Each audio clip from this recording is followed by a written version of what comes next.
Yes, hello. I am James Rowlands, and today it's the WNR544. And I know what you're all thinking. Where is the Christmas special? But don't panic, everybody, because sometimes things need to change. And today we're going to celebrate something even bigger, because today it's the 10th Annual WNR Awards. I cannot believe we've got to this moment, but I'm going to pat myself on the back along the way. And, of course, the whole team is here as well to go through it. And, of course, we've got so much more. So let's get to it. Like I said, I'm not alone. I have a pleasure to be joined by the entire team. Up first by my side for every WWE and AEW show, it's the fantastic Jaxie Scarlett. How's it going, Jaxie? Hello, hello. Welcome, everyone. Hello, James. Happy Christmas. I hope everyone's had a lovely break so far. Yes, Merry Christmas to you. I mean, we should be nice to each other. It's that time of year, you know? This is the one time, so, let's milk it for it the most we can. Yeah. And did you have a good Christmas? Just be short. I did. It was great. It was a lovely break. Thank you. And yours? Oh, thanks for asking. Yeah, it was all right. Up next, our resident NXT expert and New Japan demigod, it is Monty. How's it going, man? It's going great. Honored to be here for another WNR Award. Always one of my favorite shows, so I always enjoy doing these and going down memory lane. We've been kind of lucky when it comes to wrestling, so it's always cool to look back on these years. But yeah, happy holidays to everybody. I'm usually the Grinch.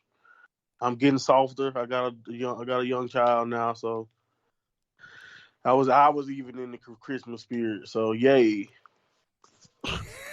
Yeah, I believe you. It's great to have you on board. Last but by no means least, well, here we go. I'm going to try and sing this. I'm going to try. Here we go. We've said goodbye. The taxi cab is waiting. Now don't you cry. Just one more kiss before I have to go. Hey girl, I know the situation changed, and so much is new. But something in my life remains the same, 'cause everything changes but you. You're a million miles away, and I know I love you. Everything changes but you. I'm going to leave it there because I nailed that. It is the Robbie to my Gary. It's Gina. How's it going? Merry Christmas. Yo, Merry Christmas, James. I loved it. And even though you had to cut it short, I appreciate you still going for it. Thanks. Well, I couldn't have done it any longer. Otherwise, like you said, we wouldn't have a show. But I assume you had a good Christmas, even though, Jaxie's probably around. Yeah, it was great. Jaxie punched me in the throat. What? What happened? Come on. Why? She was mad that I was winning charades. She was mad that I was winning charades. Hey, whoa, Jaxie. Let Gina speak, in the please. middle Don't hit of her. doing... No, this is so turning into already me looking like a bunny. I was in the middle of a charade doing mimicking one, as you can't speak. That's the aim of the game, obviously. Not my fault she walked into, my movements. Yeah, she did. But she was not looking where she was going. Did she walk into a door afterwards? Fall down the stairs? Yeah, sounds very familiar, though. That's my story. I'm sticking to it. End of. No, I mean, Jaxie likes to tell her own stories, but it was a full-on clothesline punch to the throat. And I think it's because she knew I was 3 points ahead of her and she wasn't happy about it. Wow. It does sound like Jaxie. And Monty, I was going to say, being a sore loser, yeah, that's fair. Well, you're the only one in the group she hasn't punched in the face now. I'm sure she's punched Gina before, but I mean, it's just confirmation in recent times. Why do you think I'm keeping an ocean between us? It's true. Well, we'll try and get through that, and of course, that might not hold her back still. We'll put her phone number up at the end of the show if anybody's been affected. But what a show we have. Like we said, the 10th Annual WNR Awards. Before we get there, Saturday night's main event, the last WWE show of the year. But we have Raw and SmackDown notes as well. So let's just get to it then, because Raw started oddly. It's not been the same since Kevin Dunn left, I don't think. We saw Priest Balor going into it, leading to Saturday Night Main Event being changed to Triple Threat. The White Six lost the Final Testament and The Miz, thanks to Paul Ellering, who actually helped the team win for the first time probably since the 90s.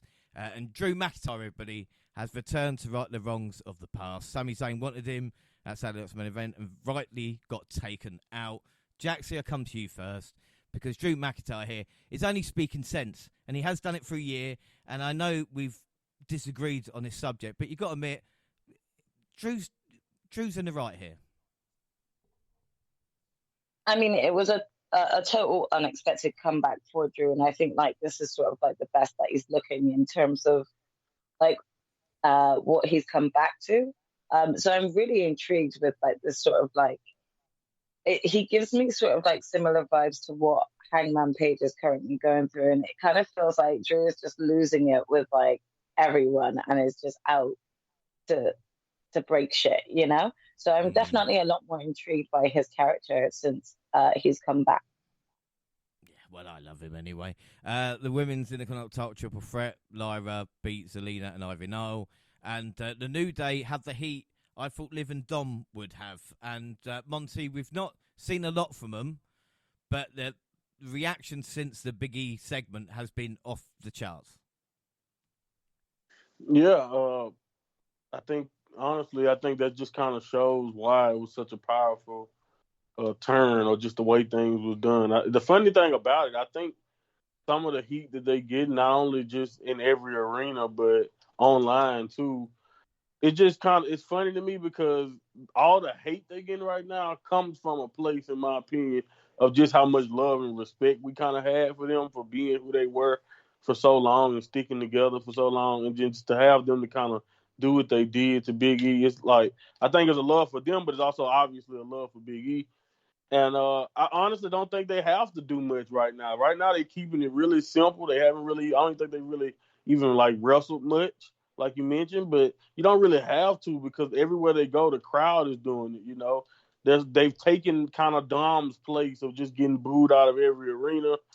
And like you mentioned, like you probably thought this is what Liv Morgan or what they would be getting, but that didn't have the leg, that didn't have the betrayal and the. I don't care who you are, minor fan, don't really care for the New Day or whatever.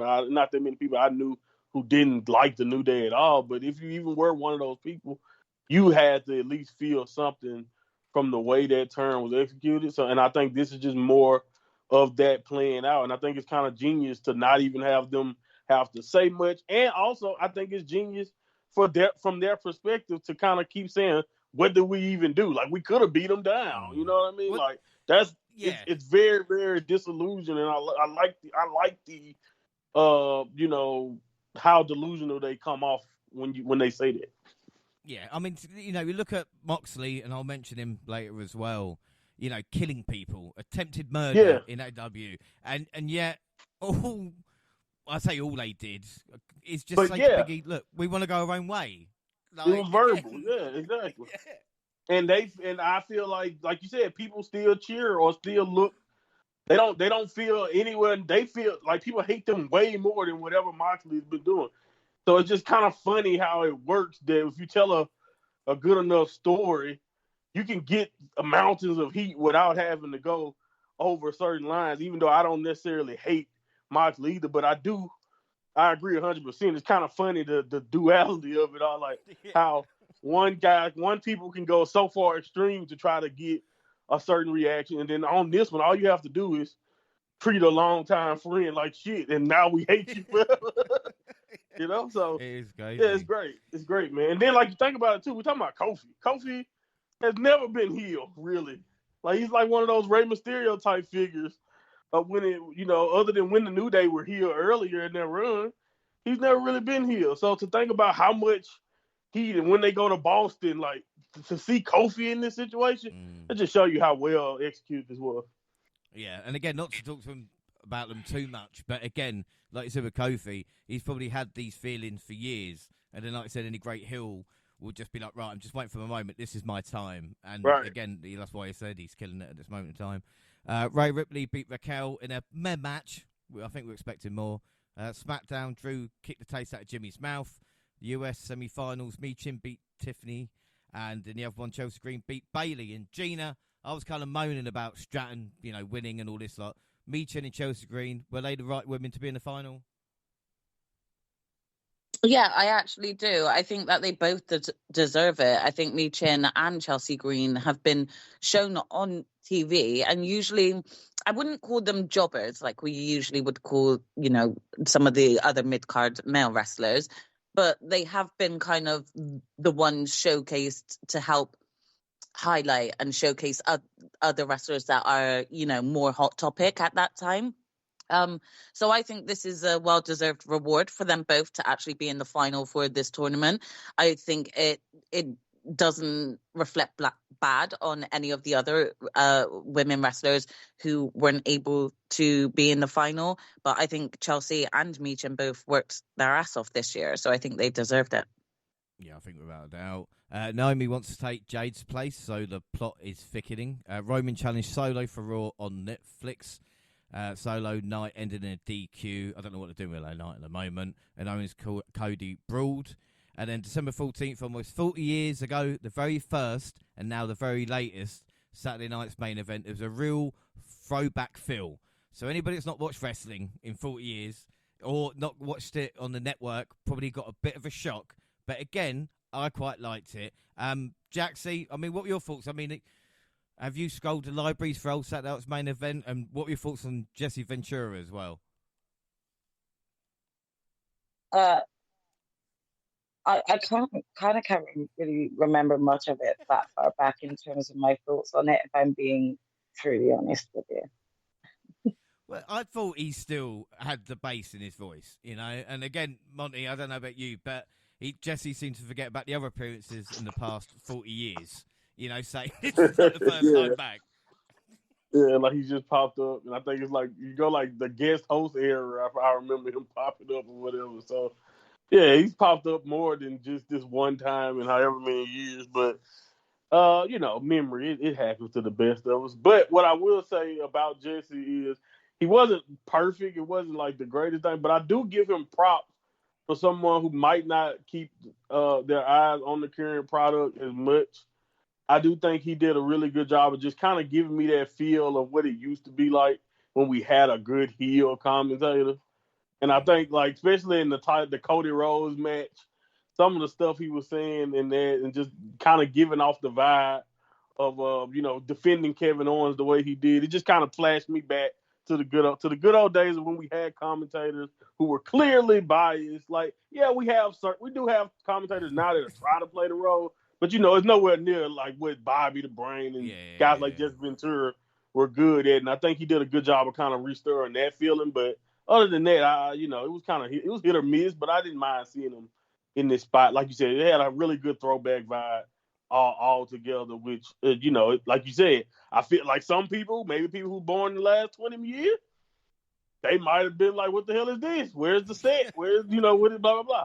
But, for people who like you said, went back or remember, a lot of these things, I thought it was a kind of cool way to pay homage to the past. Yeah, without a doubt. Speaking of commentators, Pat McAfee is back and Cole couldn't be happy. And Gina, I was trying to think, what other commentators would be so happy? The relationship between Pat and Cole is unlike that we talk about Bobby Heenan just now. Like maybe JR and the King, but even they didn't get on as much as Cole loves Pat. Yeah, I was going to say maybe like the closeness of JR and King, but JR and King still kept to their heel and face roles, even though Cole and McAfee sometimes don't see eye to eye. They never hide their friendship. And I think that's what's so lovable about them both and makes them different from any other commentary team. Yeah, I think without doubt. It's good to see Pat back, and we are now officially on the road to WrestleMania. Now McAfee is back in the commentary booth as well. And what better way to start than with Drew McIntyre? He took on Sami Zayn, and McIntyre ragdoll Zayn, overpower him easily and toss him around the square circle and ringside area with reckless abandon. Zayn did fight back from underneath, ducking under Drew's, and it hit a Blue Thunder bomb, and then the 2 count nearly blew the roof off the building. But McIntyre rolled to the arena floor and kind of came back to his senses, dodging a haluva kick, and that break allowed the Hill to regroup, re-enter the square circle, and flatten Zayn with the Claymore for the pinfall victory.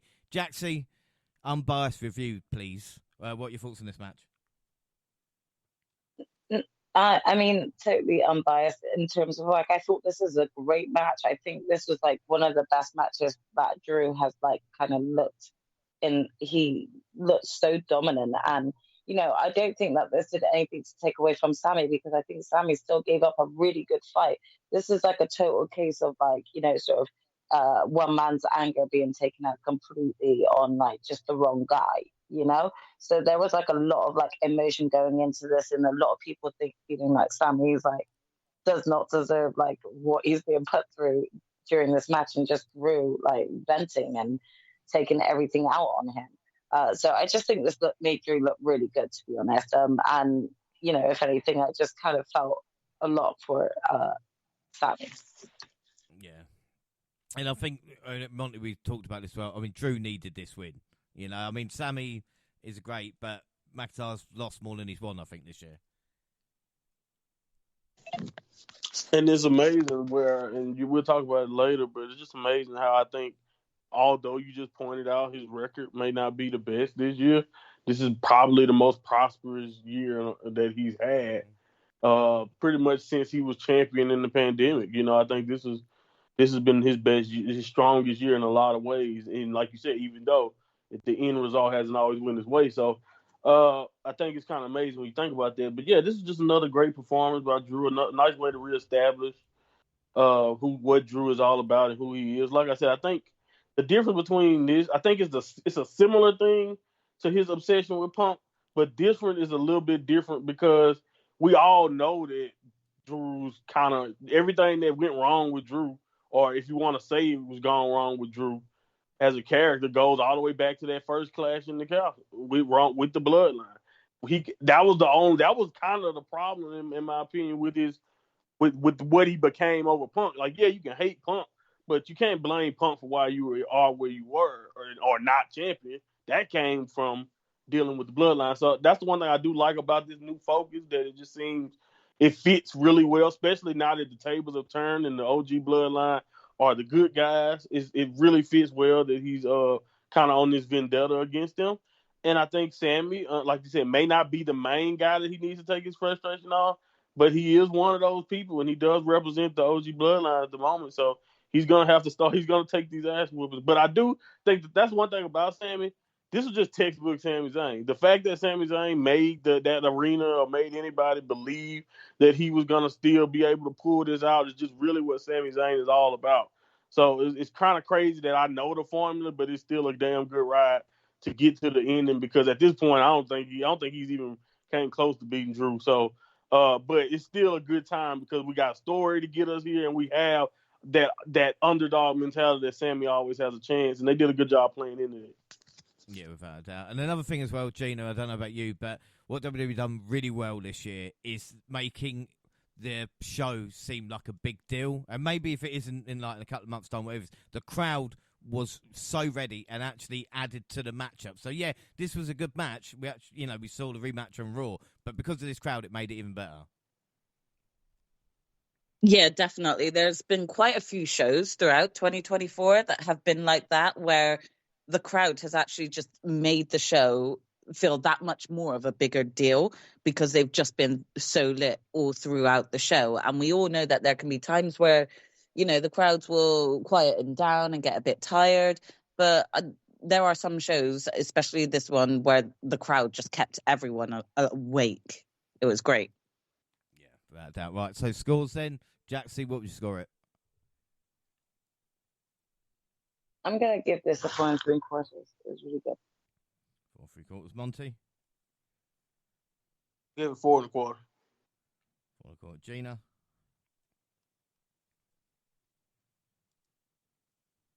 Yeah, I'll give it a 4 1/4 as well.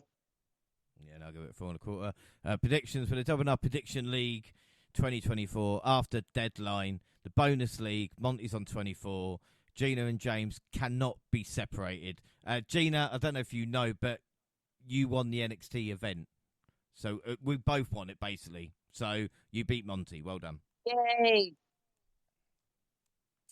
Jaxie, you're on 11. That's the best I can say. WWE final as well. Yeah, whatever. Monty's won. We're not going to count Saturday night's main event as a PLE because it's not. So Monty on 6, James Gina on 5, Jaxie on 3. AEW, which we'll sort out next week. Jaxie, Monty tied on 4. I'm on 3, so I need a win and hope those two lose. And Gina's on 2. We'll count this as a bonus, so we all drew and we're all on 1. And the Women's World Championship match was next. Io Sky versus Liv Morgan. And Sky hit early and often dominating the Women's World Champion and throughout on the other side of the commercial break. Now, I don't know about anybody, but the commercial breaks were a little bit jarring at times, shall we say. But a failed bullet train attack allowed Morgan to seize control with backstabber that earned a 2 count. Sky answered with a trio of German suplexes for slipping off the top rope and stunting her momentum. She recovered, finally clicked with a bullet train attack and sat fully over the moonsault, but Morgan got the knees up, delivered Oblivion, and scored the victory. Monty, what are your thoughts on this? It's funny you mentioned commercials because I think that's kind of one. Not only is that one of the main reasons why this isn't a PLE, it's just one of those things about being on primetime national television, like NBC, the channel that they were on over here in America. If you're gonna be in primetime, you're gonna have some big money ads, and WWE loves that money. So I think I saw a lot of people talking about that, and I was just like, yeah, well, that's kind of what it's kind of what happened when you're not on Peacock and you're just doing one. Another basically a glorified, elevated Raw or SmackDown. You're gonna get those situations. But the match, man, this was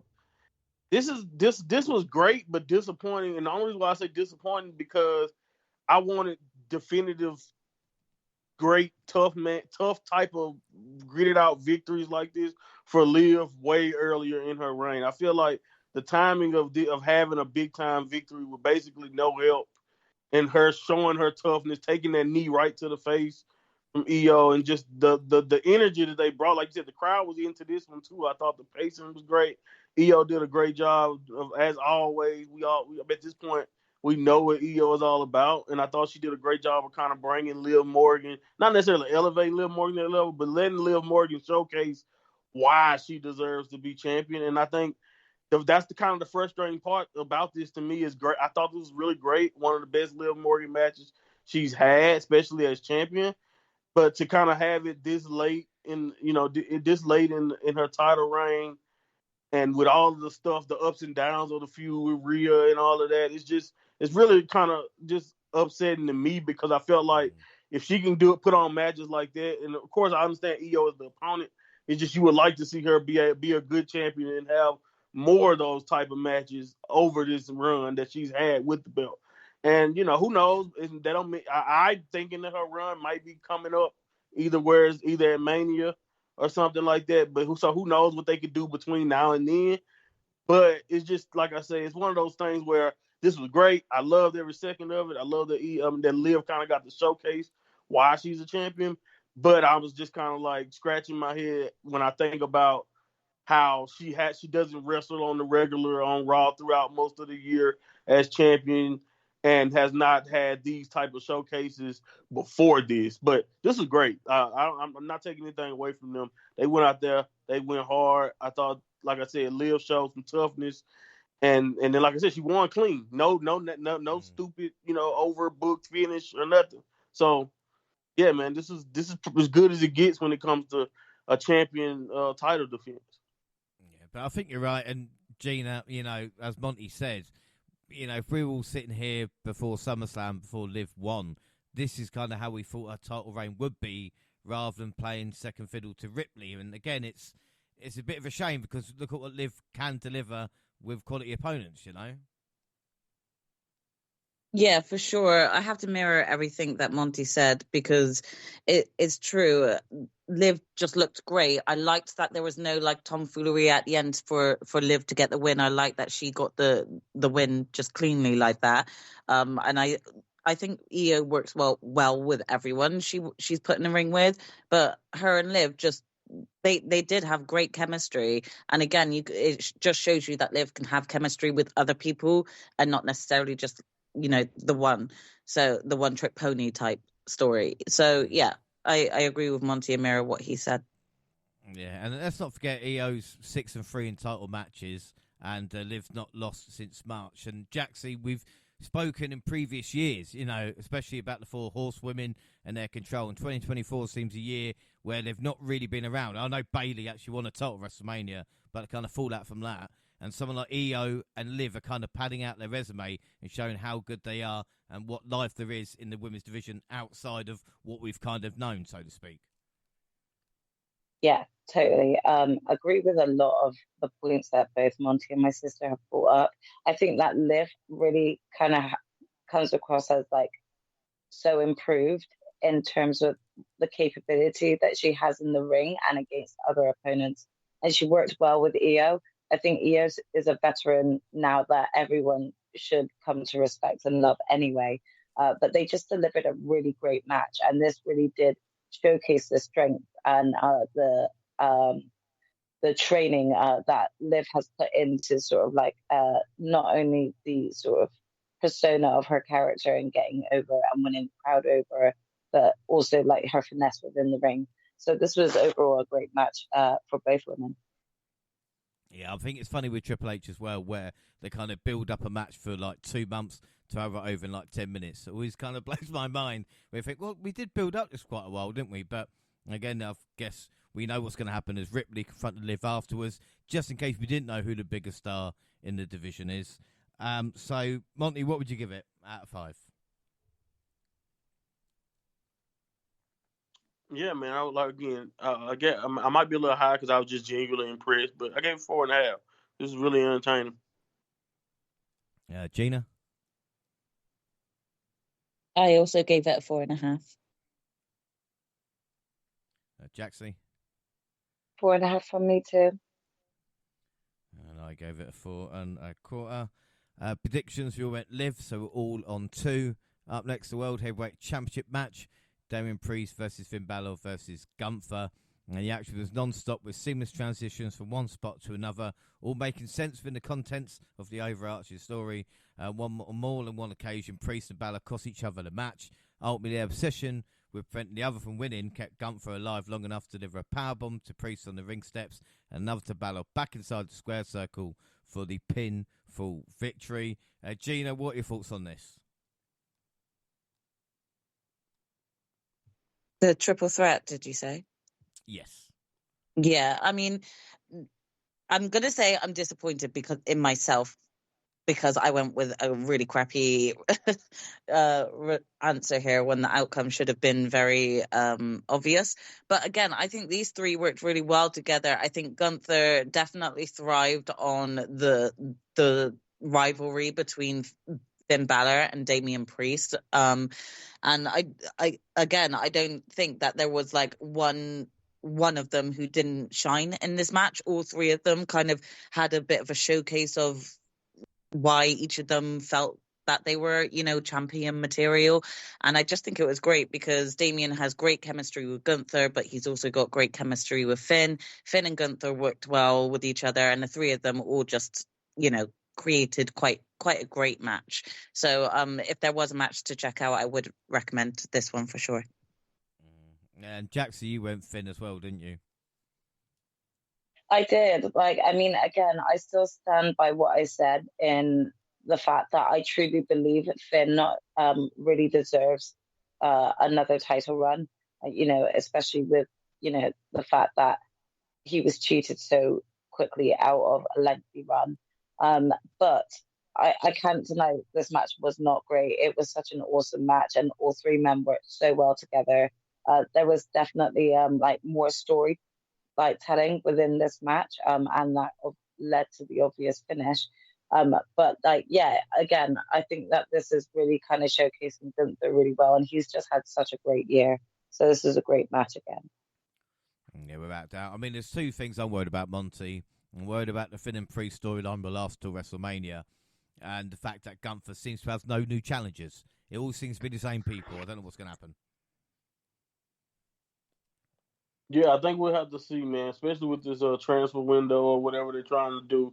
I think now that they're transitioning to Raw on Netflix, maybe he can refocus things. Maybe the Royal Rumble can be a way to refocus things as far as Gunther goes, and all of that. Or maybe we have some type of shake up on the road to WrestleMania. But I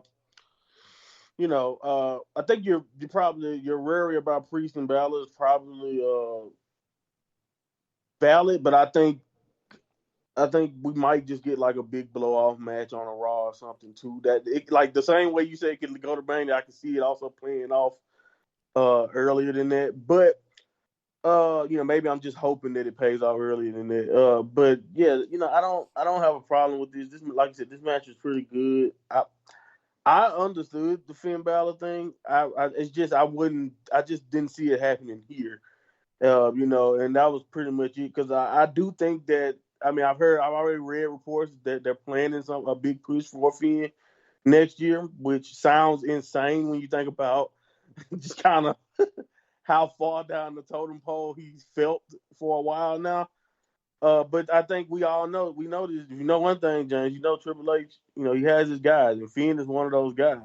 So I wouldn't be surprised if we see a prominent thing. What I don't like is more so even than the Priest. I just don't like. It feels like we're having a similar story with the Judgment Day, where it feels like Dom and him are starting to butt heads, or or him and Liv, and it's just like, all right, either can we get Finn away from them, or can we figure this out? Him and JD go their own way. Like I don't think we need any more Judgment Day, usurping or whatever, or just let's end it as it is now or whatever. Wow, before we even get that far, because that's something that. But again, I can take that to another storyline with the Otis and Gable stuff. It's like, that could have been over already, but we're kind of going back to it. So I don't know. Sometimes you just got to kind of wait to see how these things play out. But I thought, like they said, this match ended up being well executed. I figured Gunther would take advantage because anytime those two was in the ring together, I knew they wouldn't focus on the title. And at some point, for Finn to get where he has to be, he's either gonna have to get rid of Priest, or he's going to never get that opportunity. And like you're right, James, that Raw has a serious issue when it comes to people that and you know what? It's not even just the fact that we don't have a contender. It's like, even if you gave me some names right now, how many of them do we truly think is on Gunther's level? And that comes from what we talked about before, James, dominant champion. So, we'll see how Triple H figures this out, or how he decides to move forward from here. But yeah, I think he does have a couple issues kind of stemming from this match. But I thought this match was still excellent addition to the show. Yeah, about that. Right, so let's get scores then. Gina, what would you give out of 5?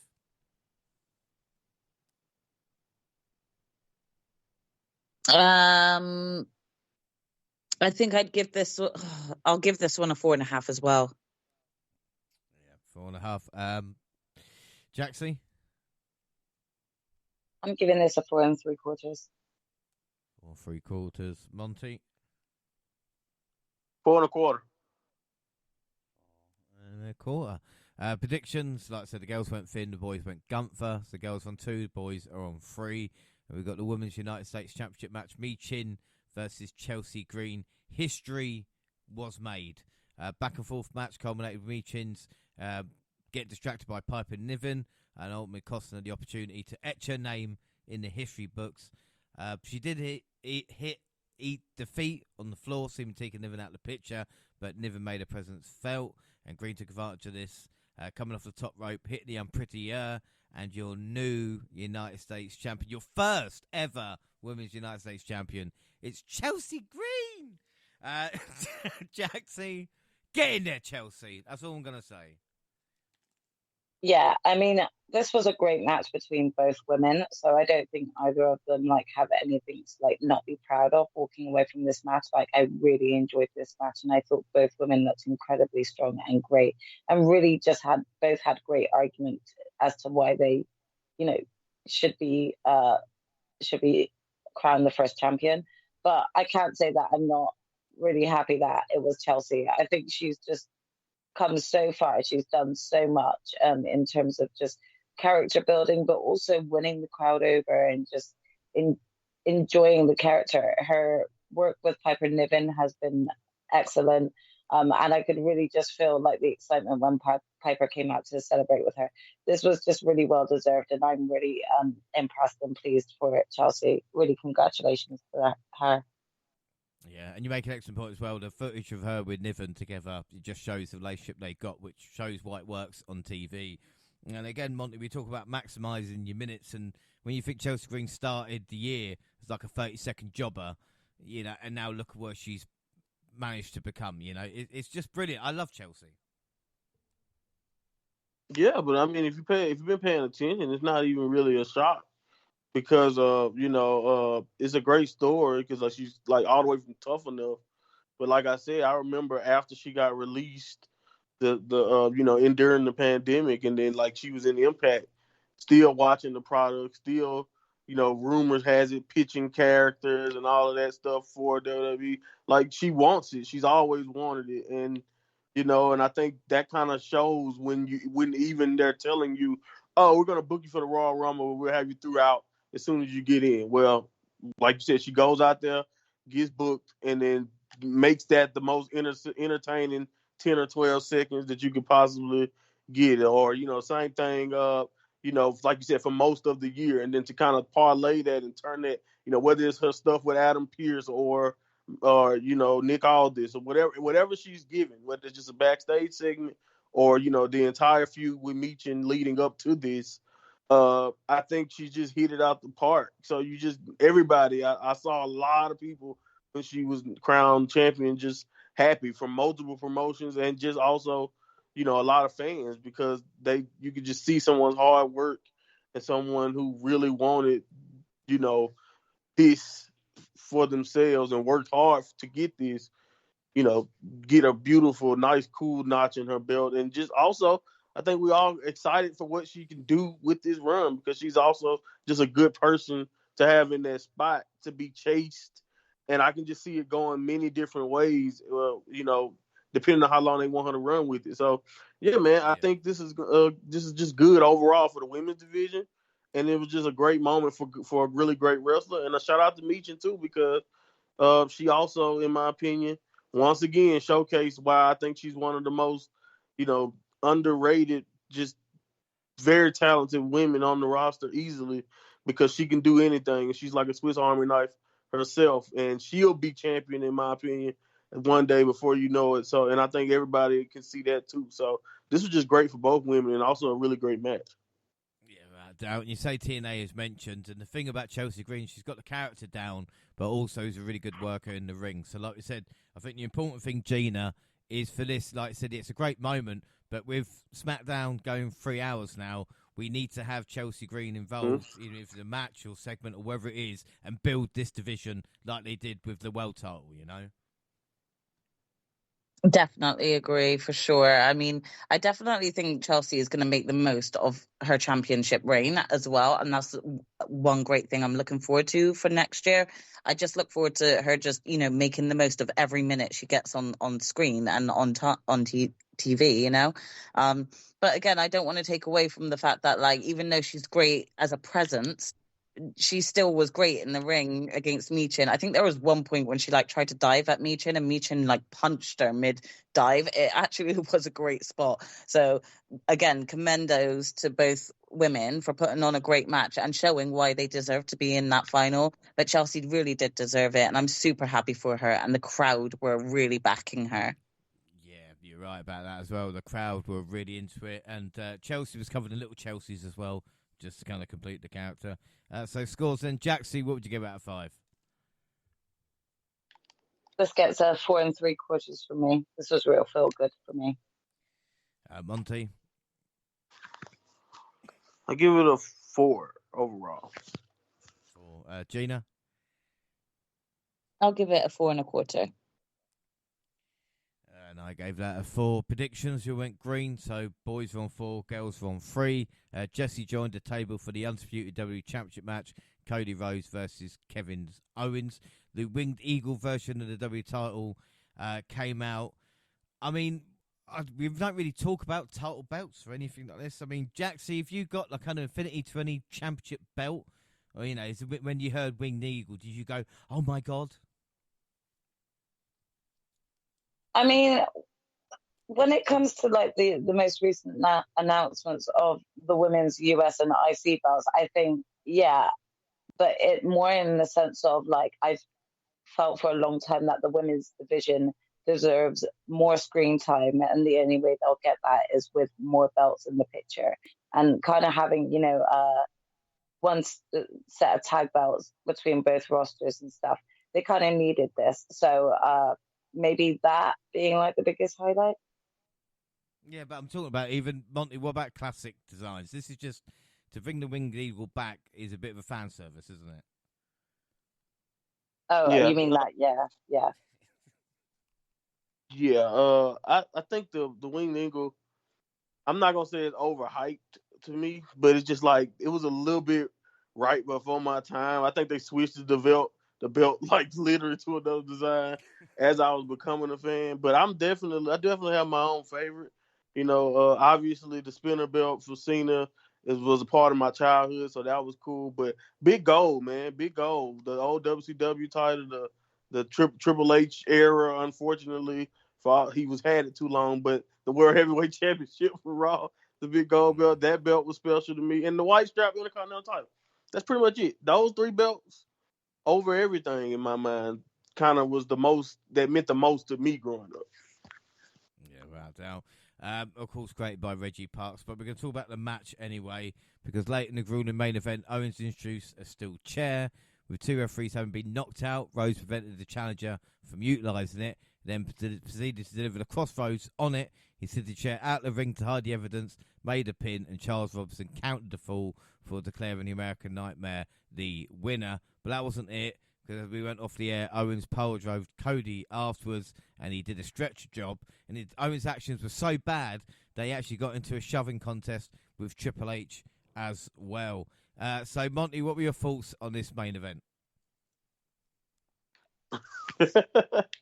Oh man, it was good. It was a really good match. I knew Triple H ain't have the cojones, as they say, to let Cody lose, especially when he brought the Winged Eagle. I was just like, yeah, no way. But and not on the network television either. But but what I will say is they did a really good job of still making this a really good match, really fun match. It kind of picked up where their earlier title match left off, but it was a way more brutal and just you could just tell the intentions were different for Kevin, and I think that's what I like the most. Like if you go back to that first match, way more respectful, way more of just a competition type of match. But in this match, Kevin was taking no prisoners, and I'm kind of one of those guys. I don't know how you guys felt about the chair spot. I didn't mind it, but like I'm kind of one of those guys who, when baby faces do that, I wonder is this foreshadowing for something to come down the line? But at the same time, I also know how it works. Sometimes, the heel did bring it into play. So a lot of times when somebody brings a weapon into play, they're going to run into that, problem. So, I thought it was a really good, I think it was a good match overall, but it also was it gave me a lot of throwback feels to it with the heel and the old friends vibe. And maybe it was because of the old set and all that, but I did kind of like that. Cody does a really good job of scratching those old school feels with a lot of the way his matches are put together. And I thought him and Kevin played off each other well in that regard. Yeah, I mean, Gina, what were your thoughts? I mean, Cody using the chair, is that the first hint maybe of, a darker side to him? I mean, I think even if it is, the crowd are not going to care. They're still going to be up Cody's ass. Whenever you see somebody wanting to use outside equipment within a match and they're not necessarily a heel, I mean, even if they are a heel, they'll get booed for it, and if it looks like they do use it and they're not a heel, it looks like it's a heel turn. But in this case, at this point, with the crowd and with the fans, Cody can do no wrong. So it's kind of like he got cheered for it. He actually got cheered when he used the chair. So, and he got cheered when he took the refs out too. Again, if it was like the other way around, you'd hear boos all around. So, it's kind of like a catch-22 because it's like, can Cody do no wrong at this point? But I will admit that I was wetting myself at Cody on the stretcher and Kevin Owens stood on his chest. Like that scene. That was so funny to me. I couldn't help but laugh a lot. So I did enjoy the match, though. It was a great match. I didn't think Kevin was going to get it because I just feel like there needs to be a more dramatic loss for Cody. And I just didn't think this was going to be it. And like Monty said, when they brought, well, you call it the winged eagle, I didn't really know the reference to that. I just thought, right, it's a new design for the belt. So that's all I took it as. But I saw that new design and thought, no, Cody's definitely got this. So I do love Kevin Owens, though. I got to give him a big shout out because the match was still entertaining. Yeah, and this is the thing, isn't it? How good Owens has been in recent times. And Jaxie, we've talked about as well this year with Cody Rhodes coming off WrestleMania, and it feels like his title reign is really starting to gain momentum now, weirdly enough, especially with this rivalry with Kevin Owens. And it feels like there's a lot of life left into it. Yeah, I definitely think that, this is sort of like the rise of like sort of Kevin Owens, and very similar to like Drew and Hangman, and sort of this sort of downfall into rage and wrath, like allowing that to take over.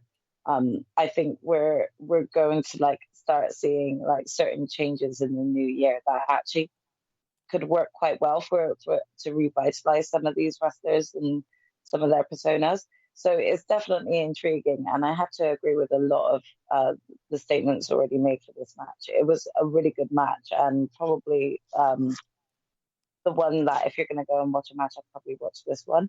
I kind of figured that things would go this way in terms of the ending, and again, kind of thought this is another way for KO just to kind of rage after, which he absolutely did. Yeah, I think without a doubt. All right, so scores out of 5 then. Monty, what would you give it? I give it 4.5. Again, I thought it was great. And another thing those guys you mentioned have in common, justifiable heels. I think that's what we're on the turn of, because you could justify Hangman, Drew, and Kevin at this point. Without a doubt. Gina? Yeah, I gave it a 4.5. 4.5. And Jaxie? Also a 4.5. And a 4.5. Predictions, it all went Cody, so final scores. The girls were on 4, boys were on 5, so perfect scores as well. So congratulations, Monty. You finished the year like you started it with a perfect score. I just can't help it right now, man. I'm just waiting for anybody to congratulate me. No, nobody? No, I thought so. All right, yeah, that's fine. No, don't worry. Bonus league then, Monty on 24. I'm on 18, so I'm catching you, Monty. Might have left it a little bit too late. Too little, too late. Too little, too late, brother. Gina on 16, Jaxie on 11. So match of the night. For me. Oh no, it's not me first. I'll give it to someone else. Monty, what was your match of the night? Because I got your scores, and I think there's 2 4.5s. Yeah, man, it's really tough. Yeah, I'm gonna go with, as much as I like the main event, I'm gonna give Liv and EO their flowers and say that was probably the one. I was just blown away again by the way. Again, it just show you what I came into it. I came into expecting shenanigans, and they went out there and they just hooped. So I'm giving them 4.5. Gina, what? And I'm giving match of the night. Sorry, go on. Gina, what was your match of the night? I was also torn between this match and Cody versus KO, but ultimately I think I'm going to give it to EO and Liv. EO and Liv. And Jaxie? I'm actually going to go for Mia Yim and Chelsea Green as my match of the night. It was a real feel-good moment, and I just really enjoyed this match thoroughly. I'm going to give it to the main event then. Go on then. And then it just shows how good a show it was overall, really. We'll talk about that. And speaking of which, Yeah, Monty, what is your rating? Who's your MVP, sorry, and your rating out of 10? Yeah, to kind of put a bow on it, I'm gonna give like the MVP, like Jackson mentioned. I think we all can. You don't have to agree, but I think this is just everybody should just give a salute or a tip cap to Chelsea Green. So I'm just gonna give her MVP. Great moment, great night she'll remember forever. So I'm gonna say that she deserves the MVP. And overall, this is like a really strong 9. I think really good card. Everything was really good to great, and I think can't ask for much more. And it was free television. Well, it's weird enough as well. It's free television view for us. It was on YouTube here for free. So it wasn't on the network, but it was available on YouTube. And also, whilst I say that, if people are panicking whilst we wait for the Netflix deal, the SmackDown on January 3rd will be on YouTube as well. So check that if you're in the UK, just in case you're not sure what's going on. Yes, a 9, I pretty much agree. Gina, MVP and score, please. Yeah, I'm gonna give MVP to Chelsea Green as well, and score. Yeah, I'm also gonna give it a 9 because I enjoyed every single match. Jaxie? Same, Chelsea and 9. Wow, that's really cool. So we end the year all giving it to Chelsea Green and giving a 9 as well. Isn't that nice? So just quickly with Raw and SmackDown afterwards, we saw Punk and Seth brawling after a knife back and forth. They will face off on the Netflix debut. Seth and Drew had a face off, them maybe planting the seeds. Jaxie, were you surprised that Seth versus Punk is going to be on the Raw on Netflix rather than WrestleMania? Actually, I would say I was surprised to hear that it was announced for Raw, but I kind of don't mind that because kind of like how I feel with this ongoing feud with MJF and Adam Cole, I kind of just like I don't know. I'm not too interested in like seeing a lengthy feud between these two. I'd rather actually see other setups going into the new year. So starting the new year off with this could also sort of end that and move both men into different directions. So yeah, it'd be interesting to see what they do at WrestleMania now, if they extend the feud or whether it's, Triple H loves a 3-match feud. So again, if they do it, they're going to wrap it up more, maybe at Chamber, I don't know. But we'll see what happens there. We saw Braun beating Ludwig for the IC title on the line at the Intercontinental title tournament. Zoe Stark got the surprise win over Raquel and Kaden Carter. Rey Mysterio didn't want the New Day in the locker room. Bastard. And everybody says he's a nice guy. Dom was right. And Viking Raiders beat Judgment Day for the tag team title, thanks to Priest. Monty, it was about bloody time, wasn't it? We've spoken about tag team division. Let's see what they can do now. Yeah, let's just hope that they're done with the Judgment Day sooner than later. That's just kind of how I feel about it. I thought this was cool, but it was one of the situations where I was like, of course, you wait a couple weeks later and let Priest help instead of just letting them win the belts and move on. But yeah, I'm like you. I'm just trying to be optimistic and hope we can build an actual division around what the Raiders are doing, and we'll see what they decide to do. Yeah, you just mentioned YouTube. I did, because I'm down with the kids, you see. That's what we're watching nowadays, isn't it? It's on fleek. And we had Raw on Netflix, kind of, I guess, a kickoff show. I don't know what the fuck it was. It was, thank you, Monty. Michael hosting from the WWE headquarters with Triple H, saying we are one big happy family. Yeah, all right. He went on about a lot, saying how the roster was the most talented and he had more global appeal than ever before. And they ruined that by having Logan Paul.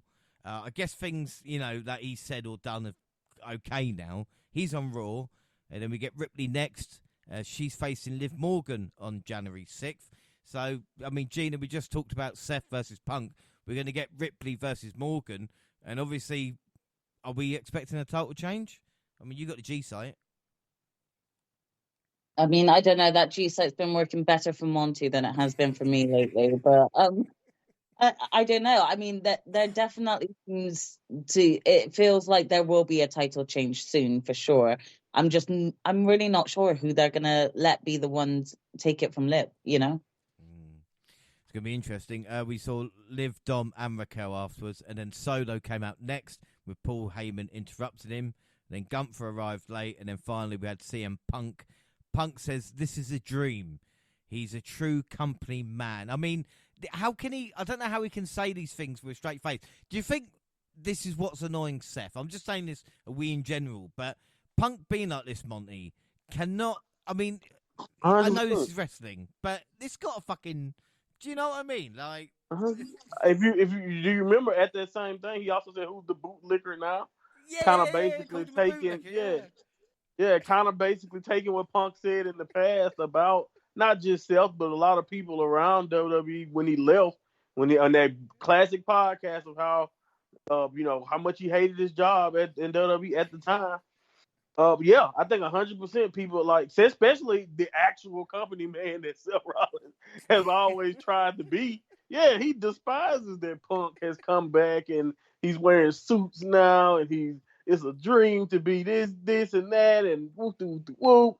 But I also want people to keep in mind, especially if and when Punk turns heel, he told you at the very beginning what this run was all about. And part of that, cashing those checks he was talking about at the beginning and not making friends, that's being a company man, whether people want to be honest about it or not. So, hey, say what you want about Punk, but right now you do what you have to do to cash those checks, and I think that's what he's doing. And we'll see if the fans ever call him a hypocrite for it, or they just continue to chant his name. Well, what you think gonna happen, James? Exactly. Yeah. Well, they're just printing money at the moment, but they hype this like WrestleMania. So I'm expecting January 6th to be one of the bigger shows we've seen in. I don't want to say WWE history because, again, that sounds cheesy, but this is a very big moment that we're going to see happen. And then we've also got SmackDown. Let's not forget them. They show Cody being attacked by Owens. Drew stood up to the Bloodline. See, Jaxie? He went up to Solo. You see? Because Solo was that motherfucker who did that in the first place and said, look, I will take you out, or you can just finish with Roman, and then we have our problems. Drew is just... Yeah, I mean, he's on a rampage. He's on a rampage, and he's looking to collect. He's not forgotten, and I don't think that, I don't think that this little promo between him and Solo was just for show. So I think that this will definitely be revisited in the new year. And there's a lot of enticement, especially with sort of like the rampage that Drew is currently on. So, yeah, a lot of excitement there. I think we're out of doubt. Kevin Owens said it wasn't his fault. What happens next is on you all. And then we saw the main event with Naomi taking the place of Jade Cargill, obviously mysteriously attacked. We know who by now. Come on. And they beat Nia Jax and Candice LeRae, so they are your new tag team champions. I mean, Gina, come on. Naomi definitely took out Cargill. This is what happened now. Come on. I mean, I definitely feel like she learned from her father-in-law. She took tips and she was like, I'm going to get myself some gold one way or another. So, yeah, fair play to them because, again, I actually do feel Naomi does deserve some gold around her waist. But, yeah, I do see a new Naomi coming in the new year. We shall see. I can't wait. Naomi, again, a bit like, Chelsea Green or whatever it is, just so talented that when she gets her moment, she's going to make the most of it after everything she's been through these past couple of years, Raw was all about Drew. He started the show and finished it with Sami Zayn in the main event. Jey Uso returned but looked scared at the presence of McIntyre. EO beat Natalya and Alba Fire for the Intercontinental title tournament. But the main thing, Monty, was Kofi's mum. Because she may be one of the biggest baby faces now in WWE. And again, the New Day, nuanced at its best, but just little things. Mm-hmm. Nothing really happened, but it still got the reaction. Yeah, man, this is just, like you said, nothing really, they didn't do a lot, didn't have to do a lot. They mentioned, like we mentioned earlier, they could have assaulted Big E, they could have did way worse, but they didn't. Trying to come off as, justifiable, and they did nothing wrong. And then, like you said, having that special touch of having Kofi's mom there, because at the end of the day, I don't even think this is a cultural thing. I know a lot of people like to say, in our culture, specifically as Black people, we definitely don't do that. But most people, everyone should respect their mom and respect what their mom feels. And I think a lot of people know that when your mother is turning her back on you and only want to look at you because of something you did, just like you said, she became a huge baby face right there in Boston. And I also love the nice nuanced lie that he made, that he flew his mama from Ghana in the middle seat. I just love the details because a middle seat, Kofi, that's all you can get your mom. And I just think it's a lie because she lives in Boston. We know that, Kofi. Your mom has lived in Boston forever. But I just love that made her sit on a 20-some hour flight to come see it for his. And look how long the segment is. They don't even have a match, and you flew her in for that. So I just think that's great because you thought you would get her support. And, it's just, again, nice, like you said, little details that just make it so much better. Yeah, really good. And then SmackDown, Naomi Bailey and Belair defeated Jax, LeRae and Stratton. And W decked out the ring in red, white and blue decorations for Green's United States Championship celebration. She gave a speech for Mia Yim Interrupted and came to the ring with a kendo stick. But again, Jaxie, as we mentioned, this is what Chelsea Green can bring now. And there's nothing wrong with having a segment like this every week. Now SmackDown is 3 hours, Exactly. We've already talked about the fact that, give Chelsea any bit of time and she will actually run with it what she can to make sure that she gets that time. And this is a perfect showcase of that already. About that. And then the main event, Melo versus Zayn. Hayes avoided a haluva kick and ended up running away from Strowman, who came out to put him back in the ring. The new Bloodline attacked Zayn in the ring. Once Strowman saw it, he came to Zayn's aid. Solo and company got the best of them, took them out despite the efforts of several officials to stop him. But say what you will, Gina, we talk about all the best wrestling in the world. Still, you put a giant Knight Strowman in with someone like Jacob Fatu, and you're going to get that reaction. And that's what wrestling is, isn't it, really, in a way? Exactly. That's all we ask for. Man meat, slapping man meat. That's all we want. All right, so that is WWE caught up with this year. So now it is time, excuse me, ladies and gentlemen, for the 10th Annual WNR Awards. It is time for the WNR Award theme. Da, da, da, da, da. Da, da, da. Da, da, da. Da, da, da. Ha ha ha ha ha ha ha ha ha ha. Yes, ladies and gentlemen, welcome to the 10th Annual WNR Awards. I'm James Rowlands and I will be your host here tonight, and I can see from attendance the people here, there must be dozens and dozens of you. Luckily, I'm joined as well by special guests here tonight, and of course, the co-host of the WNR podcast. Up first, Jaxie, and I see you've made an effort here tonight. You look lovely. Oh, hello. Why, thank you. It's a pleasure to be here. Let's get on with it. What do you say, get on with it? I mean, you've done it for 4 years now. Did you think you'd be here now? I mean, not really, but by all the same, I'm currently enjoying it, and it really, again, I feel like I say this probably every year, but it does not feel like 4 years. Right, and of course we have Monty as Monty. I said a suit, not birthday suit. What are you doing? Hey, sometimes you gotta rock out with you know what out. You know what I'm saying? You gotta do what you gotta do. Whoa, Nelly. You gotta do what you gotta do. Yeah, this is for ratings purposes, by the way. Ratings. Just wait till you see the numbers, buddy. Well, ratings aren't the only thing going up, Monty. You know what I'm saying? Anyway, and also, of course, we have the beautiful Gina. My God, you look wonderful here tonight. So glad you made an effort. Can you believe another WNR award show, eh? Yeah, exactly. Do you like my 6-foot train on my dress, James? I even hired helpers to hold it up for me. I arrived like a queen. Well, you're not the only person with a 6-foot train by the look of things. But of course we are gonna get the awards off to a special start. And we have a lot of categories. I think 26 at the top of my head, and they range from many things that people never listened to us before. It started off 10 years ago, with just a couple of basic ones, which of course your match, your pay-per-view, your man and your tag team of the year. But of course we've got a lot more, so we're going to get into it as well and maybe explain each of the awards. We're going to go in the order we did last year as well. So that means we are going to start with entrance of the year, and then I'll go in order of how long we'll be doing the pod. So it'll be Jaxie, Monty and Gina, and then we'll do it in different order like that. Seems fair enough, everybody? Yes. Let go. Sounds good. Yeah. Let's begin then.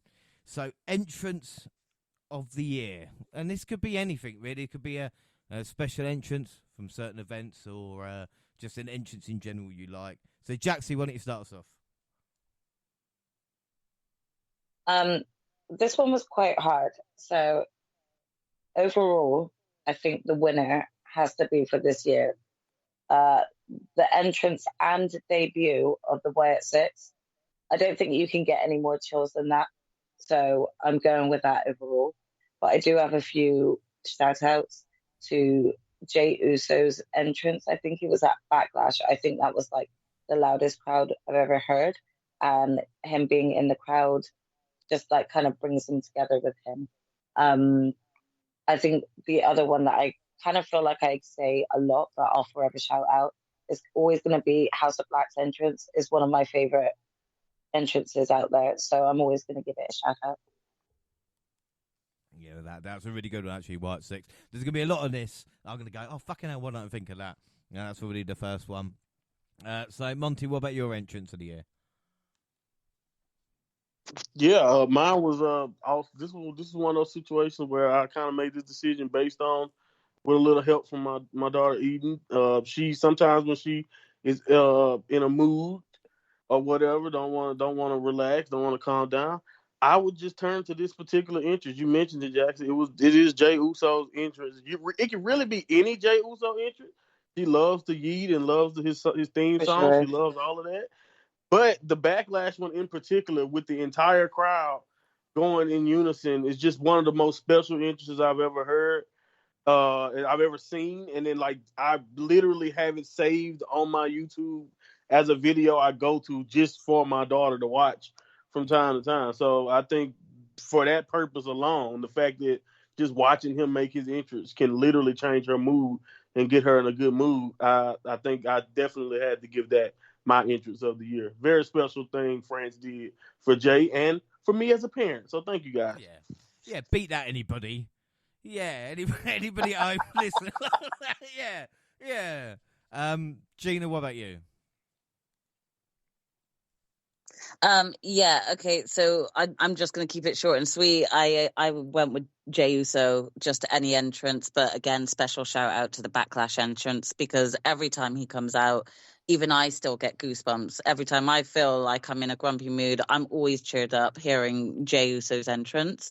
So yeah, I think he definitely gets it for me. But I did write a shout out to Okada's entrance, because I'm not going to lie, I still get goosebumps every time I hear the coin drop, and yeah, I'm always excited with that. So shout out to Okada.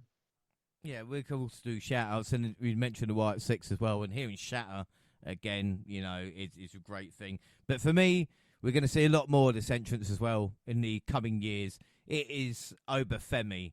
Just ooh, and the way I'm doing it now, Monty. You know what I'm talking about, as he kind of jogs happily to the ring.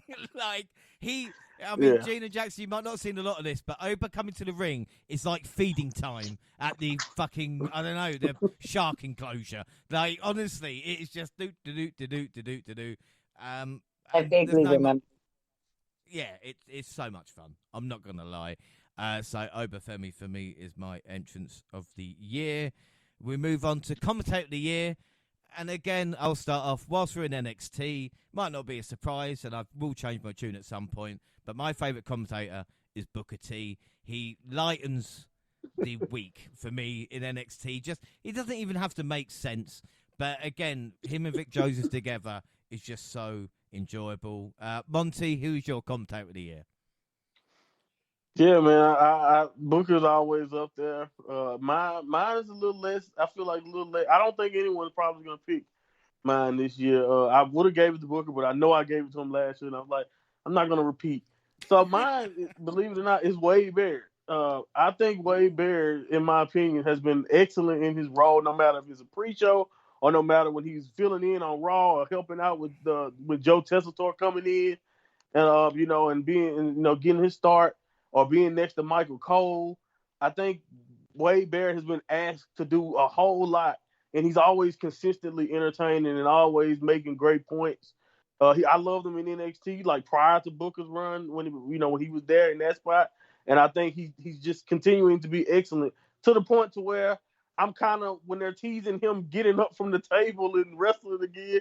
I'm like, okay, I wouldn't mind seeing him wrestle, but he's so good at commentary. Leave him alone.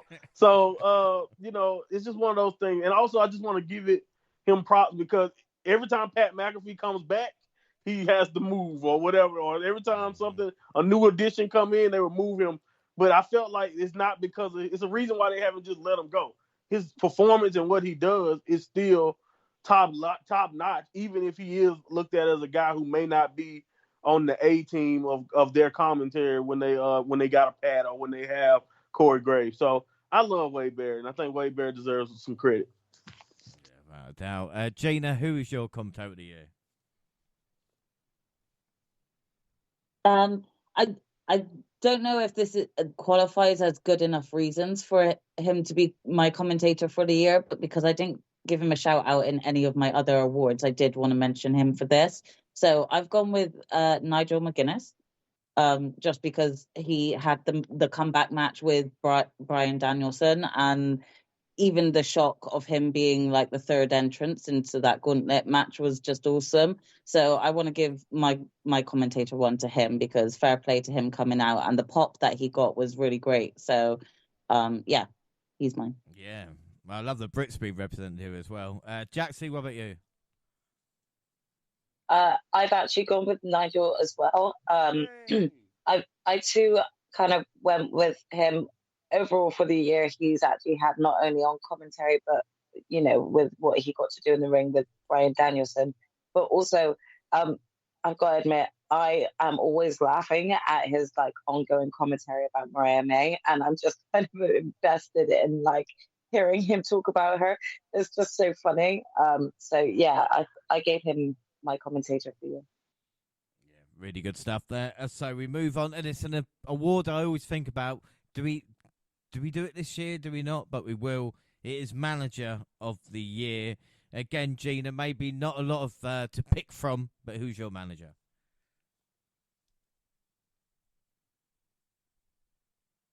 Can I just also add in before I give you my manager of the year? I was meant to say this at the start of the awards. Me and my sister have not discussed our answers with each other. I just want to quote that all of her answers are new to me as well. So just want to put that out there. If all of our answers match, then it's definitely twin minds.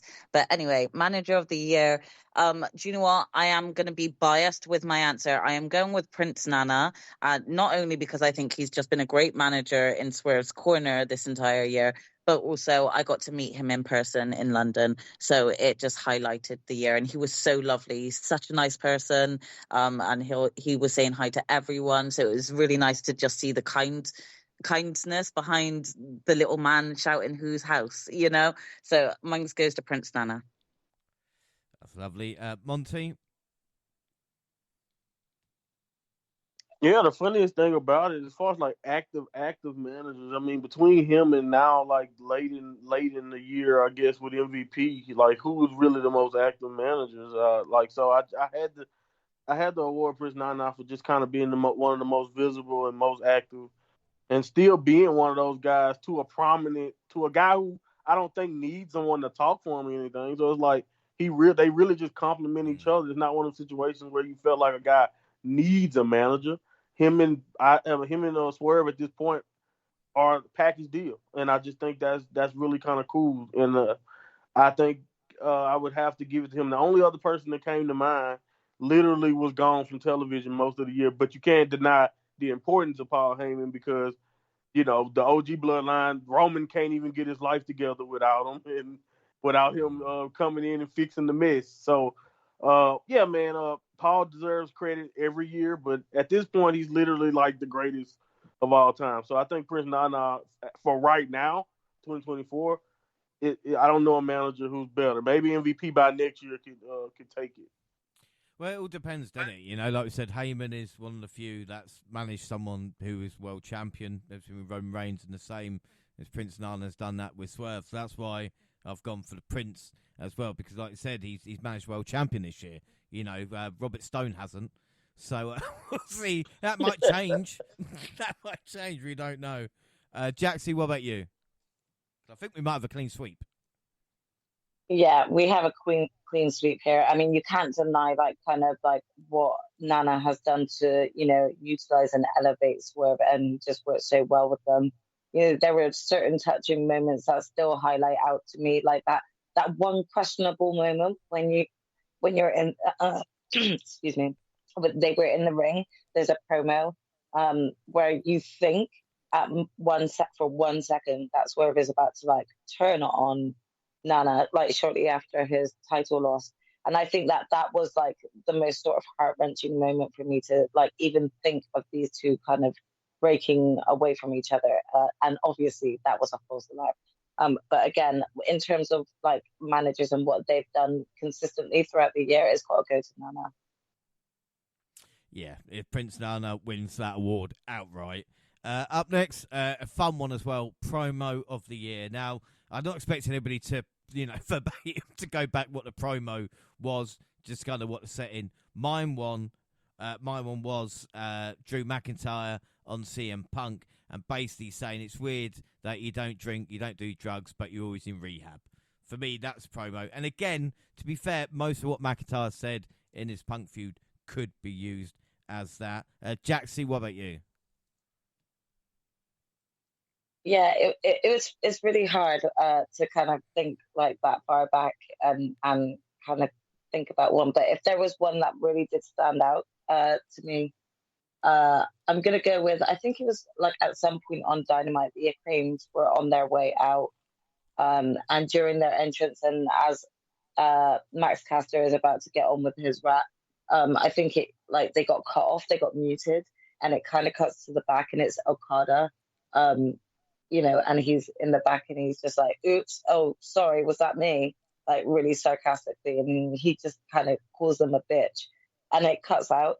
That to me was a really funny moment. And another shout out I want to give is I think there was a promo between, it might have been Drew and CM Punk, just basically bad mouthing CM Punk, his life, his dog, his wife, everything. It kind of hit hard. So you have to give a shout out to that. Without a doubt. Monty, what about your promo of the year? Yeah, I mean, I actually looked up the date of this one, so I think it was March 25th. It was Seth, Drew, and Punk in the ring, or in a segment. I don't think Drew ever got in the ring. I think he was at the announce table. But that you could tell, this is one of those promos where a lot of people were really championing the era of wrestling we were in, because you could tell that it wasn't any script. They kind of just was so quick on their feet and just telling a lot of truths. I think that was the one thing about this kind of three-way feud between Seth, Drew, and Punk, is where you can see the truth in literally all three of them's claims at the time. And I just thought they really executed that one really well. I think the quote that I remember the most is Drew McIntyre bringing up being the chosen one or whatever, and Punk literally coming out right back to us. Who called you that? Who told you to chosen? Who was that again? Basically hinting at the guy that we all know can't be mentioned right now in WWE. So who was literally the one who called him the chosen one. And I just really that's when I really was like, oh, they're just going out there and just winging it and just being pros. So I really think that promo was probably the best one. But I gotta mention again, I told you, probably the most powerful promo so far, and we'll see where it leads. But yeah, the New Day's turn, that entire segment in promo segment altogether, having Big E trying to get them right on the right track, and then just to see how the New Day returned that energy and what they said to a guy that we all love and respect in Big E. I don't know how that cannot be. Even though I know it's kind of, maybe I'm being a little bit recency bias here, but the New Day turn has to be up there with one of the if not the promo of the year. It has to be in the honorable mention. Yeah, right. Gina. Yeah, I mean, promo of the year was really difficult to choose. I agree with Monty though in terms of like the New Day one. To be fair, I didn't think to put that one, but because it was so recent, I kind of not forgot about it, but forgot to write that one down as a promo of the year. But that definitely is a huge shout out. There are just a few others that I don't know whether they would qualify as promo of the year, but I'm just going to say it. Anything Kevin Owens has said on the mic, just anything. Right. The Rock's heel turn promos on Twitter, like his 20-minute tirades, like all of those, just brilliant. And I don't know if this qualifies as like a promo, but Hangman burning Swerve's childhood house down. Yeah. That was a just crazy moment in my eyes for me. So yeah, those are kind of some of the ones that I wrote down for promos of the year. And yeah, they were all great, epic. Yeah, without a doubt. We'll move on. Can I just add I did write down as well, like just sort of a shout out the one promo where I don't know if this could be considered one again, but it's where The Rock beat the living shit out of Cody and then addressed his mom and just like spoke so much shit against Cody's mom straight after beating her son to a pulp. So yeah, that gets a special shout out too. We'll move on to Most Improved, which again is quite a nice award to give out. Monty, we'll start with you. Who's most improved this year? Oh man, I don't want to. I want to preface this one, by the way, with I'm not saying that the only people who have improved this year are women. I'm sure there's some male wrestlers who improved, but man, I wrote down 4 women right off the top of my mind, and of course, we mentioned Nia Jax. I feel like her being a women's champion. A lot of people were not too enthusiastic when she signed back, but you can't tell me the improvement and the how serious she's taking it. The way she's bumping now, like the spot she's willing to give to others, insane level of improvement in my opinion from Nia Jax.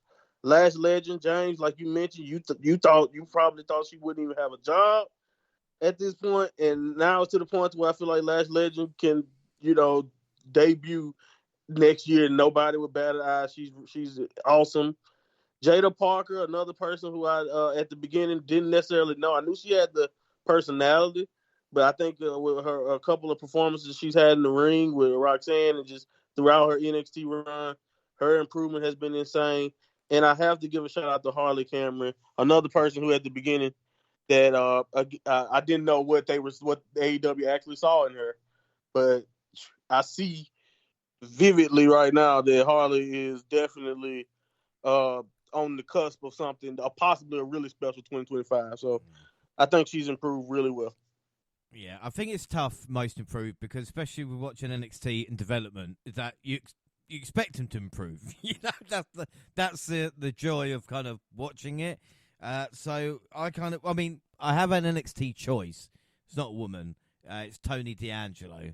I think Tony D this year has kind of improved. I don't even if from in ring or just from a kind of being taken more seriously kind of perspective. To beat Obafemi for North American title, and now we'll see what happens in the new year. And also another one as well, Gabe Kidd, because he's gone from someone that may be in the background or not really known about to kind of one of the breakout stars of New Japan, and I'm no doubt in my mind. And again, we've got kind of one to watch, but I think Gabe Kidd is going to have a breakout year because he's got kind of everything that he's got, and he's put all the pieces together in 2024. So I'll say they're my most improved. Gina, what about you? Yeah, again, I couldn't really limit it down. I've just written a few down. I'd say like Jey Uso has definitely improved this entire year, especially with his like reputation. I also want to shout out Daniel Garcia. I think he's done quite a lot over the past year. And Kyle Fletcher. Kyle Fletcher has killed it. And I think he's had a great year and improved a lot. Women-wise, before she got taken out for injury, I was going to say Julia Hart has improved a lot. And yeah, I definitely feel like Mariah May has had quite a year. So I'm going to put her in that list too. Excellent picks. Jaxie, what about you? Yeah, I think I had something similar. I actually did have Harley Cameron down. She, much like Chelsea Green, is just kind of starting to come out of her shell and just kind of do as much as she can with as little time as she can. So I wanted to kind of give her a shout out in terms of most improved. Also Anna Jay, I think she's showcasing herself better and improving a lot more in the ring. So I had her written down. I also had Bronson Reed, because not only is he improving in terms of in the ring with winning the crowd over, but also his character development is coming along much better. His promo work is a lot better. And it just seems like even shortly before his injury, aligning him with this new current like bloodline was an excellent choice. So I kind of really, can only wish him the best in a speedy recovery to see, what he can come back and do next. Yeah, without a doubt. I will say as well, Adam Page as a heel. I don't know if it's a comeback, but again, he's found himself this year where he's one of the most important members of the AW roster, as he was back when he was kind of world champion. Next, we've got comeback of the year. Who made the best comeback this year? Gina, I'll start with you.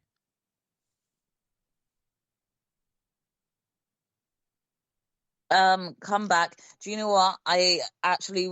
There was a lot to choose, but I only wrote down the Wyatt Six people, Eric Rowan and Bo Dallas, and I don't know if you would class like Nikki as having a comeback because she was on screens but came off to kind of integrate with them, but still, I think their comeback, if you want to call it that, that was it for me.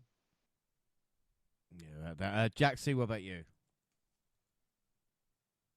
I actually have Drew McIntyre as my first choice because I think that since returning, he's made a hell of an impact with what he's been given so far.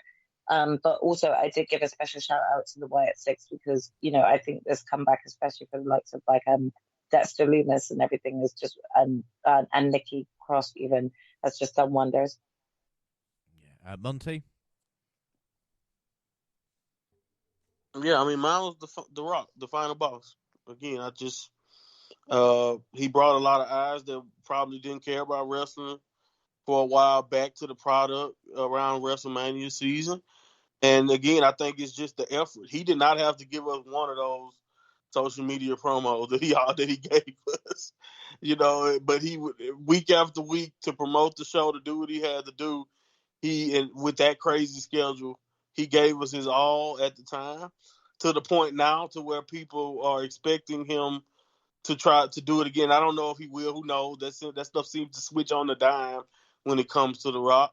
But I wanted to remind people that we were all very privileged to see The Rock doing anything, much less doing all those promos, building up to the Cody Rhodes feud the way he did, and being able to audible. He could have Hogan'd us. He could have just kept it being Roman and Rock, and some people would just got to complain all they want, but most of y'all people would have still went to WrestleMania. We still would have reviewed it. You know what I mean? So it is what it is. But he gave the fans what they want. He was He was entertaining as hell to get there. And now people are still wondering, will it be a payoff in him and Roman? What kind of fight? What that's going to look like when we finally get it? And a lot of it has to do with that comeback he gave us this year. Well, my comeback is CM Punk. Just because I know he might have come back last year, but when you think we were wondering what would happen in 2024 and getting injured in the Rumble, and everybody was laughing at him for missing WrestleMania, and then he comes back and has a legendary feud with Drew McIntyre. He's going to main event the very first Raw on Netflix. He's got involved in the Bloodline storyline with Roman Reigns and Paul Heyman, and could conceivably main event WrestleMania. That's a pretty good comeback from someone that was being called toxic, what was it, a year ago. So CM Punk for me is definitely the comeback. We've got Tweet of the Year next. And again, it's quite a difficult one. But Jaxie, I mean, who was the mean tweet machine this year?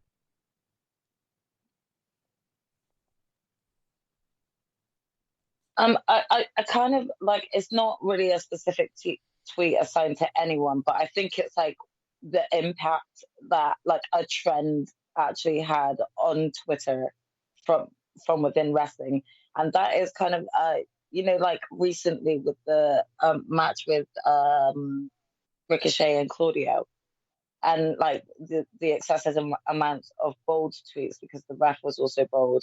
And then like there was just like an influx of just like no one talking about the actual match and how good it was, but all over Twitter it was just everyone talking about the bold match. Like, yeah, that to me was just like, oh, I didn't see that like having so much impact over a match, because a lot of people just forgot about it. So that's my choice. There you go. Monty, what about you?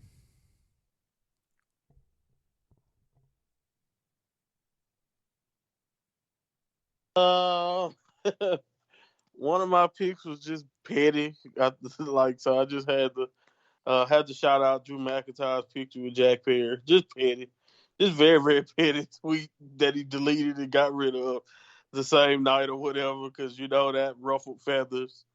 I just the audacity. Like Drew McIntyre's entire Twitter probably should be on here, or just into social media in general for him. But also my favorite tweet is literally just something that makes me chuckle every time I see it, and that's Jacob Fatu tweeting out "I love you Solo" as if he needs to tweet that out.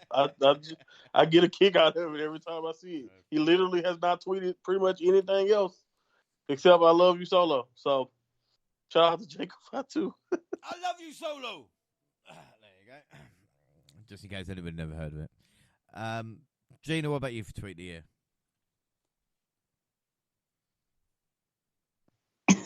I didn't even think about the Jacob Fatu one, and now I wish I went with that one. That's brilliant. I love the fact that that's all he's tweeted. Anyway, I can't remember which specific one it was, but there was a tweet from one of the Rock's tirades where he actually called Cody's fans Cody crybabies, and I think that from then on it just became the biggest trend for The Rock and Cody for a while. So I'm going with that for Tweet of the Year. Yeah, my one is, well, you mentioned Drew McIntyre, and I think it was a WrestleMania one where he's like bored at work and then tweeted that. But again, his social media game has been on point this year. Up next, holy shit. So we've got the good and the bad. Let's start with the good. Holy shit moments. So, Monty, what was your holy shit good moment of the year?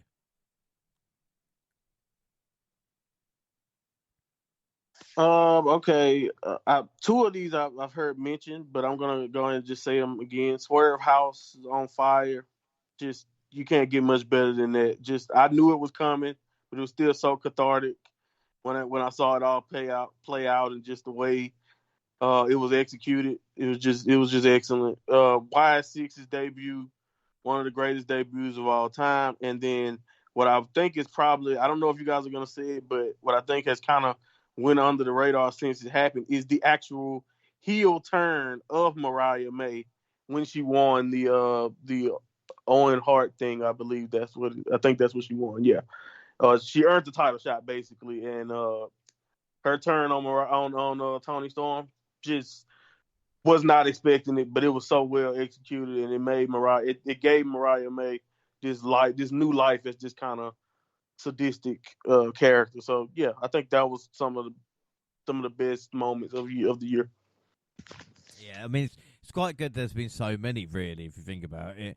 I mean, Gina, what would you say your holy shit good was?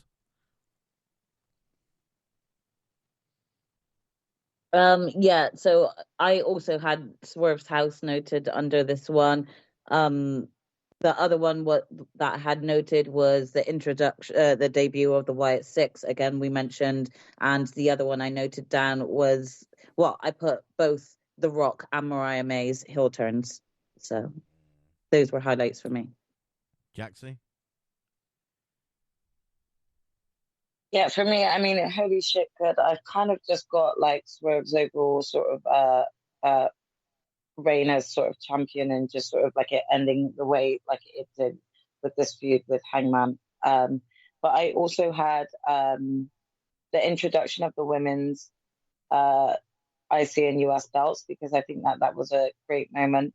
I also had a highlight of the cameos that were that turned up during Cody and Roman's WrestleMania match, like having the Undertaker and John Cena. I definitely wasn't expecting like the likes of them to turn up, so I had that as a holy shit good moment. Yeah, I got to agree. Like I said, Swerve's house on fire. Swerve versus Danielson at All In as well was a really good moment. We didn't know it was going to come from that. Of course, Punk versus Drew as well. But I think overall, just WrestleMania was just holy shit good. It was just really, really good this year. So I've got to give it to Mania. We've got holy shit bad, which, can be difficult sometimes to be that negative. But Gina, do you want to start us off?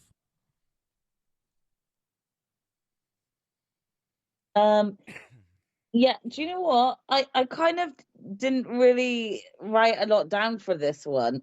One of the biggest bad moments was Dominic turning on Rhea at WrestleMania. Even though like we could kind of see it coming, I still felt kind of like, heartbroken for Rhea. Not like heartbroken crying, like mad for her, like mad for Rhea in that sense, because again, she lost her championship too for that. So yeah, that was my holy shit bad moment noted. Jaxie? Okay, so I think I like had I had a few, but like now I'm like, okay, maybe not. Because I had holy shit bad as like, Swerve actually burning Swerve's house actually being burnt down as a holy shit bad.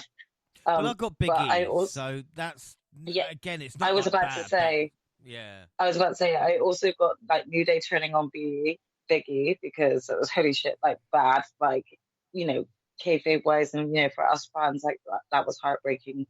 But I also have Mox's complete attack on Danielson because holy shit, like that was bad. He tried to kill him. I'm really like shocked that they didn't arrest him.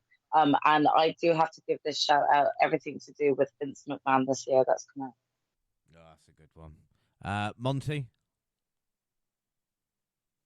Thank you, because until you said that last one, I was like, man, I was looking at this way too literal because I chose stuff that was actually like bad. Like you guys chose things that I understand what you mean, but it's like, no. Like you said, everything to do with the Vince lawsuit, bad. The Liv and Rhea bad blood ending to that match, bad. That just it fell flat. It was horrible. Aaron, Jack Perry, and CM Punk's fight, bad. I still don't understand what that did for anything. It just kind of made Punk look like it told us exactly what happened. It literally lined up the footage with his interview, and it went exactly how he said it went. And holding talent that you refuse to use because they won't resign. And when you claim that you wouldn't do that, I think it's bad in general, but it's really bad with AEW. Claim to be better than that with their talent, but they started cutting people this year. They've held talent that wouldn't resign, whether they claim it was because of injury time or whatever reason they try to claim. At the end of the day, holding talent just because they don't want to resign with you, I think that's bad. I don't like their business practice. So yeah. Well, I did a couple of them, Biggie, but my main one was cage match injuries. All right, this year has an incredible amount of matches in cages that have ended in horror.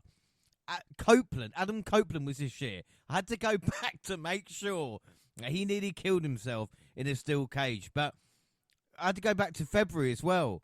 We Undisputed Era, fuck's sake. We had War Dogs versus United Empire, which ended Alex Coughlin's career, nearly killed Hanare and everything like this. We then had Yes. Bloodline versus Bloodline with Bronson Reed breaking his fucking ankles, Tongaloa out for 6 months, Jimmy breaking his. So, all right, guys, stop with the cage matches. We get Hell in a Cell. then we had a lot of them this year, by the way. Yeah, Hell in a Cell. McIntyre cut open. All right, guys, let's just chill. So the amount of injuries coming from cage, I don't know why it's cage matches. I don't know what's going on. And also, I don't like Mox trying to kill people. That's bad. But my main one is cages. I'm glad I got Can it I off my also chest. chuck one other one in here? Sorry. Yep. Can I say that this counts as holy shit bad moment? The amount of screen time that Jericho's got. Yeah. I'm Here. sick of it. Like, yeah. Yeah, Enough. agree. Excuse me. Rhubarb. Yeah, without a doubt. So we'll move on to most loved. Internet's most loved. So can do no wrong. Jaxie starts off.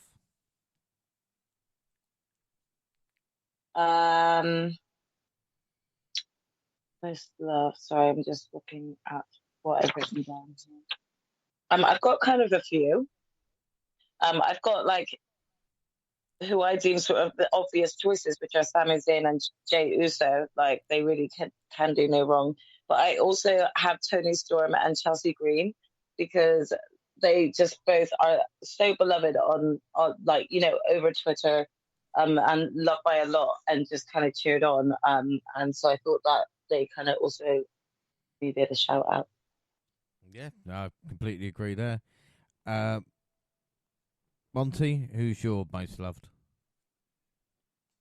Yeah, I think this whole New Day stuff kind of proved that Big E is one of those people. Not that he was ever wrong in this situation, just in general, our love for Big E, in my opinion, is a big reason why that betrayal hurt so bad and it works. But Willow Nightingale is also, I think Willow Nightingale might be my overall, like, just, I don't think you can, if I find someone who did say something bad about Willow, then we all might need to go hunt them down, because I don't think, I can't come up with anything negative about Willow Nightingale. The only thing negative I can come up with is the fact that she hasn't been on top of either women's division for a long time. I think it's coming, but yeah, Willow Nightingale is an angel. Gina? Yeah, so I've got I put Sami Zayn and Rhea Ripley. Rhea Ripley just seems to get a lot of love online. So, and with Sami Zayn, he just has a lot of love internationally everywhere. So yeah, I think those two are most loved. Yeah, my one is someone that I'm quite surprised with, because if you told me this a few years ago, I wouldn't have believed you. But I think Shawn Michaels is one of the most loved, because they just be like, oh, yeah, let him cook in NXT. Look what he's doing. He doesn't think anything negative in NXT doesn't come his way. You know, it's not like with Triple H and certain things. Like, I don't think Shawn has had anything thrown his way in recent times. So at the moment, he's the most loved for me. Most hated, Monty. Who's the most hated motherfucker on the internet? There's no way you gave him that after he just booked Ridge. Anyway. I didn't hear any slack for him. I didn't hear anybody ever go to him about Ridge. They should have. Anyway, yeah, no. Currently, at the moment, it don't matter what the New Day post. They getting all types of. I'm definitely one of the people throwing middle fingers and don't really care, no matter what they say. But I think you guys kind of mentioned it earlier. Like, honestly, everybody. I don't care if you like AEW. At this point, I think we all tired of Chris Jericho. He's one of the biggest downsides of that. No matter how positive I think overall they have been in a lot of ways. Jericho always, any segment, even with ROH now, at this point, his inclusion and his continued pushes is just annoying. I would agree there. Gina? Do you know what? Yeah, they are good choices. I've actually written Nia Jax, because even though I actually think that she's had a couple of great matches this year, she seems to still get so much hate online. She really does. So I've got her down. Jaxie? Yeah, I think overall, my main choice is Chris Jericho, but I also have put Dominic Mysterio. It continues to get that hate. Well, They're I coming put around Jericho. on him, believe it or not. Well, They're coming around someone on who's Dominic. I agree with you there, but someone that's lost their concept, lost their kind of humane touch, so to speak. I mean, Jericho's most hated, but Ricochet, and not just from the abuse that he's got about, his wife or leaving WWE or stuff like that, but his reaction to it. Actually true. And again, if Yeah. this leads to a great heel turn, and, Rick, but at the moment, it's just, leave it, Rick. You're bigger than that, mate. Like, come on. I'm holding out hope. I'm holding out hope that he's gonna have a crazy heel run and you'll take it back. But I know what you mean. So at the moment, yeah, not working. So anyway, move on to underrated. So Gina, in your mind, who's the most underrated wrestler this year? Do you know what? This is really difficult, but one thing I will say is I don't know if you guys will agree with me, but I've put Willow Nightingale, and not because she's not being utilized or used, but she's just always kind of screwed out of that top spot, and I think she's really earned it already.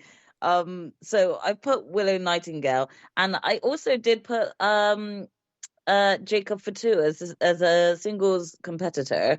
I think he's very underrated, and especially when more towards the end of the year when he was having his one-on-one kind of match up with Jay to ensure who was going to get the first kind of thing in War Games. It was kind of nice seeing him in that singles setting. So yeah, I'm just going to go with those two. Yeah, without doubt. Jaxie?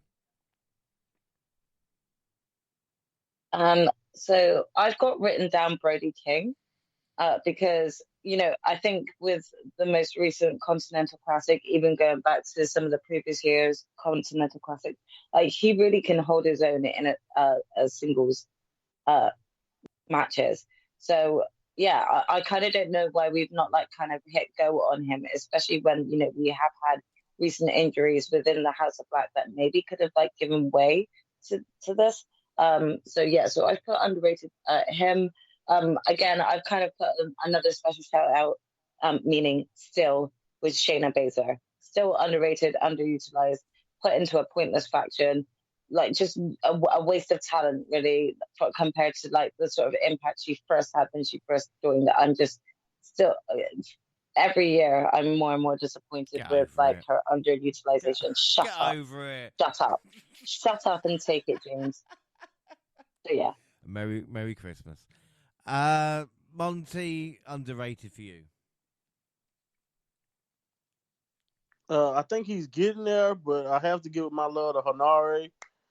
Very underrated. He did a great job at the open weight championship. Once he healed from almost dying in the cage match you mentioned, he came. I think he's coming into his own. And in New Japan, I think if it's one person that I'm always looking forward to their fight, especially when they have a title match, it is Toa Hanare right now. And I want to give Dave Finlay his love too. Dave Finlay has also in that cage match, by the way. But he's just one of those guys that I feel like he's not flashy. He doesn't have the moveset that an AJ or a Finn, or even he's not the transcendent talent that Kenny Omega was as a Bullet Club leader, and he's not as charismatic as Jay White. But what he's doing in his era of the Bullet Club and the way he wrestles and that smash mouth style and the way they just kick ass in his faction, it's all in his image. And I think Dave Finlay does not get enough credit or love for that, and I had to give him some love here. Solo Sikoa is also underrated to me. I feel like people are starting to understand what I've always seen in him, but I feel like because he's been locked into a particular type of character in the bloodline, and he's doing a particular type of job, people don't even realize how talented he really is, and he's only getting better as gotten better as they've told this story that he's telling with Roman. And Sheamus somehow is still underrated to me. I feel like he goes out there, he literally puts on one of the best matches of the week. and then we just look at him again the next week and say, "Hey, go do it again." And people just don't know. I don't see anyone giving him the flowers or the love that he really deserves for being 16, 17 years in and still going out there and probably wrestling the best and the most consistent that he ever has in his career. So I wanted to give Sheamus some love too. Yeah, I want to give, like I say, shout out to like Fraxium, because again, I know in NXT they're highly rated, but I think elsewhere they're underrated, and it won't be until they're on the main roster that people realise. Also, I want to say Ethan Page, again, put him in a match with anybody and he'll get you something worthwhile, whether it be 5 or 10 minutes, and the other person's Harley Cameron. You give her 5 minutes on the Collision every week, and arguably it's going to be the most entertaining thing on the show. So you can just see what she's got, so just give her a go. So we go from underrated to overrated. Jaxie's quite controversial, but who is your most overrated wrestler? I mean, to be honest, I found this one quite difficult to like in terms of just kind of thinking about current roster and like the fact that like this is meant to be sort of like a sort of reflection over the wrestlers and their attempts and their work ethics, but like a lot of people have done really well to like really call them overrated. But the one person that really is overrated and only in the eyes of Tony Khan is Chris Jericho. Stop giving him screen time. None of us are interested. None of us care. Take him off our screens. So I put him. That's nice. Monty? Okay, so this one I feel like I kind of got to explain because I felt like like you mentioned, it was really tough to pick one person because I feel like most people, either the people you look online and people are saying are overrated are definitely not overrated, they're just hating, or the people that you would assume might be kind of overrated are actually probably rated exactly the way they should be. So I think that my overrated was like the idea of and the 4 pillars of AEW. And besides Max, like I said, besides Max, and Max didn't have the best year, in my opinion, this year either, even though a lot of that is not his process, not necessarily his fault. Darby, to me, without Sting, you could tell AEW, they use him particularly for a very specific role, but, I don't know exactly how far Darby, like, do you truly ever believe Darby would be the face of AEW at number 1? I don't really think we'll ever get that, but I do think in his specific role, he is very useful and he's great. But think about the other 2 supposed pillars when they came up with that term. Sammy Guevara, long ways away from being a pillar. A lot of guys, in my opinion, has jumped in front of him. He is one half of the Ring of Honor World Tag Team Champions, Monty. I mean, do you watch Ring of Honor, James? Do you watch Ring of Honor? Okay, all right, moving on. Like I said, far away from, like I said, being a future or someone that they're building this around. And although I believe Jack Perry has improved and the Elite was great for him and the scapegoat, I like that. I feel like after this run and after his stuff with Daniel Garcia, I think we're back again where we're possibly going to be starting over again with Jack Perry, and they're going to be trying to figure out a way to get people to truly care about him. I do think he still has a chance to be the future, don't get me wrong, but I just think that this idea that AEW will be built around these 4 guys that they came up with way back then, I think it's kind of funny how all 4 of them, pretty much besides maybe Max, but even Max, you can make a case, they've all been surpassed by the Ospreys, the Okadas, the Takeshitas, you know what I mean? And I just feel like that idea of building around those 4 has kind of fell to the wayside, just from my opinion. Yeah, without doubt. Gina, what about you?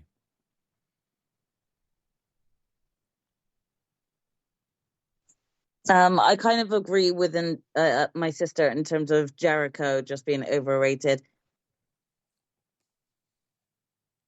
I know that I'm going to get a lot of hate from this, but I've actually written that Outrunners. I'm sorry, but like they're really hyped, and I just don't understand why. For me, they came out of nowhere. So if people know them from other scenes, that makes sense. But for me, they came out of nowhere, and they're just really hyped. And I don't know why, because I haven't warmed to them yet. So you know me, it takes like 2 or 3 years for you to be on. Yeah. So Yeah, it's the outrunners for me this year. So don't hate on me too much, people. No, but it's weird that we've all picked AEW talent. You know, and I'm not saying it's, but maybe because AEW's got so much that, you know, if you don't have to use the talent or, like I said, are overrated. But for me, this is quite controversial, but I think the most overrated wrestler at the moment is Jon Moxley. And again, it's just because it's like, for me, it's the same thing. You put Mox in a match, it's going to be 20 minutes, be blood, he'll beat up the guy, take a bit of punishment, and then that's basically it. There's no variation. And especially with the Death Riders at the moment. And yes, some people love this kind of carnage and coming out and trying to kill wrestlers, but I'm just like, you know? And again, I'm not saying, Dean Ambrose is better than Moxley, but I want Moxley to have different feathers to his bow. And at the moment, it just seems very kind of one note. And I think that would be fair to say. You know, and again, that's why it's my pick, God damn it. And I'm staying with Moxley. I just think at the moment, yeah, I think a lot of other people are doing a lot better. So we'll move on to moves. And you argued me about Sammy Guevara? No, Moxley, no, Monty, I'm not having this argument. Because the thing is that it's, but come on, you know what just it's go. like, We innit? got next pick. Next pick. No, go. I'm just saying, Moxley's for me. Anyway, move of the year. I'll go first, seeing as less controversial. Move of the year for me, good old-fashioned pole driver. I was going to say Tiger Driver, but I'm going to do pole driver because we've just brought it back into fashion in WWE and being used as a killer move again. Monty, what about you for move of the year? And whatever you pick, I'm just going to disagree with. Okay, you just showing your age choosing the pile driver. I'm gonna go They brought with. it back, man. I'm not gonna. I'm gonna give my girl Soul Ruger a shout out. Not only with the Soul Snatcher, which is kind of a like moonsault cutter or RKO type of thing. She does a 450 buckshot lariat, bro. Like I ain't seen. Man, Soul Ruger can do stuff that most wrestlers have never dreamed of. People hate on Ricochet for his gymnast. I hate when they see Soul Ruger because they gonna hate her.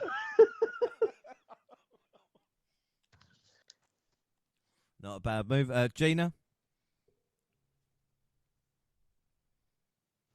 Yeah, so I'm gonna give a small shout out to Io Sky because whenever she does her moonsault, it always looks flawless. So just a small shout out to her.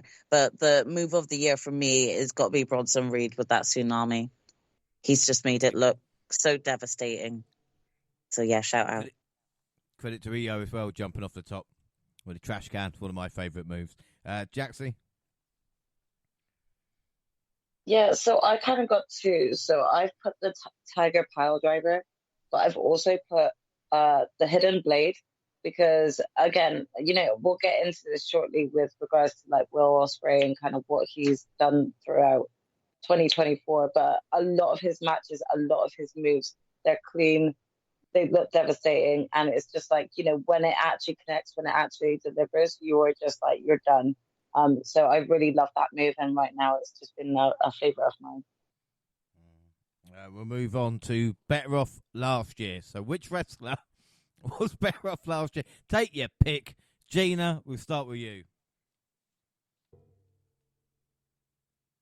Do you know what? There isn't just one wrestler to mention here. There's loads, but I'm going to say the NXT call-ups. All of the NXT call-ups that got called up this year, basically. I mean, aside from maybe Lyra, but even her call-up hasn't been top running. But, you know, a small few shout-outs to Cameron Grimes. He got called up and then let go. Same with Baron Corbin. Blair Davenport has done nothing since getting called up. So those are a few who were better off last year. Another person who I don't know who qualifies as this, because I don't know if it's better off 2 years ago instead of better off last year. I can't remember how her year went last year. But Britt Baker, yeah, she's just been better off. She was better off. Yeah, she's not had a great run. So shout out to her too. But yeah, those are my call outs for that. When was Ricky Starks put into purgatory? Was that last year or the year before? Because I've long Yeah, starts, when but he was might that? have been shit last year. He's on my pick. He lost his tag titles and Yeah, he's on my. he lost his Yeah, tag he's on my titles. pick. Oh, Was sorry, last guys. year. Sorry, guys. Jaxie, who are you picking? Surprise us. Well, I mean, to be honest, I had a couple. So my main picks were, well, I'm not too sure, but potentially Diana Perazzo. Um, Well, but that's a nice also one. then I have a list of question marks next to Britt Baker, Wardlow, Miro, Ricky Starks, Lucha Bros. Like, were they better off last year? I can't even remember where they all those ones were last year. Do you know what I mean? So I've just got question marks over those as like shout outs. Also, this is also another question mark to WWE, but Giovanni Vinci. I'm not sure if he was still with Imperium like last year or not, whatnot. But ever No, since he's like probably he was better like off last booted, year, but yeah, he was Definitely ever good. since he was booted. It's like it's just been nothing but downhill for him, hasn't it? Yeah, no, I've gone Ray Phoenix as well with that. Monty, what about you? Yeah, I wanted to put Ray or like you guys mentioned Luch, but the problem with Ray is that I think he was dealing with injuries or whatever last year, so it's like I don't know. I don't know if he was that much better off, but I definitely put Ricky Starks.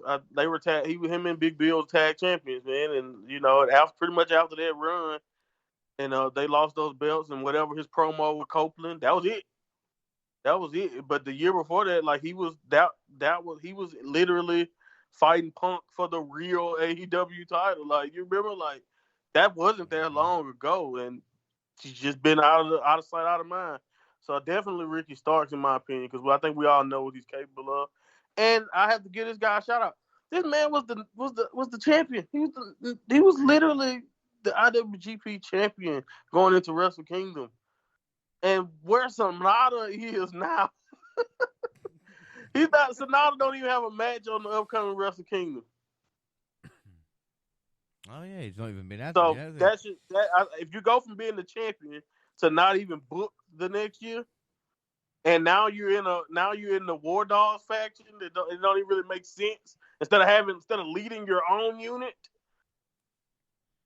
yeah, that's pretty. I don't know how much worse you can get than that. Well, we'll move on from Paul Sonata, and we'll talk about the rivalry of the year. We've got rivalry and we've got storyline. And the reason I do that is so I can get basically two picks. My rivalry of the year is pretty simple. McIntyre Punk. This is a rivalry that we'll look back on in years to come, and it will just be absolutely legendary. It really, really will. It's an easy choice for me. Jaxie, who's your rivalry? Yeah, this one was a hard one to just pick one. But I've had to go overall with Swerve and Hangman Page. That really just made like such a overall impact and was just so intense. But I want to give a special shout out for a women's rival feud, which I think works really well, which was Toni Storm and Mariah May. I think they both had a great feud this year. Yeah, no, I completely agree. Monty?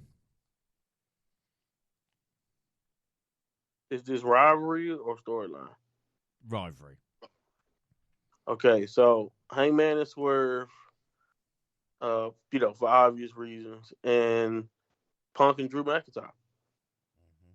I don't think I need to add any more context. They were excellent, both excellently executed on the promo stand and also excellently executed in the ring. Yeah, without doubt. Gina? Yeah, I mean, I've put Swerve and Page, Drew and Punk, Tony and Mariah. Yeah, because I've put for storyline, I've put Mariah May and Tony Storm, because I was like, I want to try to fit them in somewhere. I have got another storyline as well, but Monty, we'll go with you first.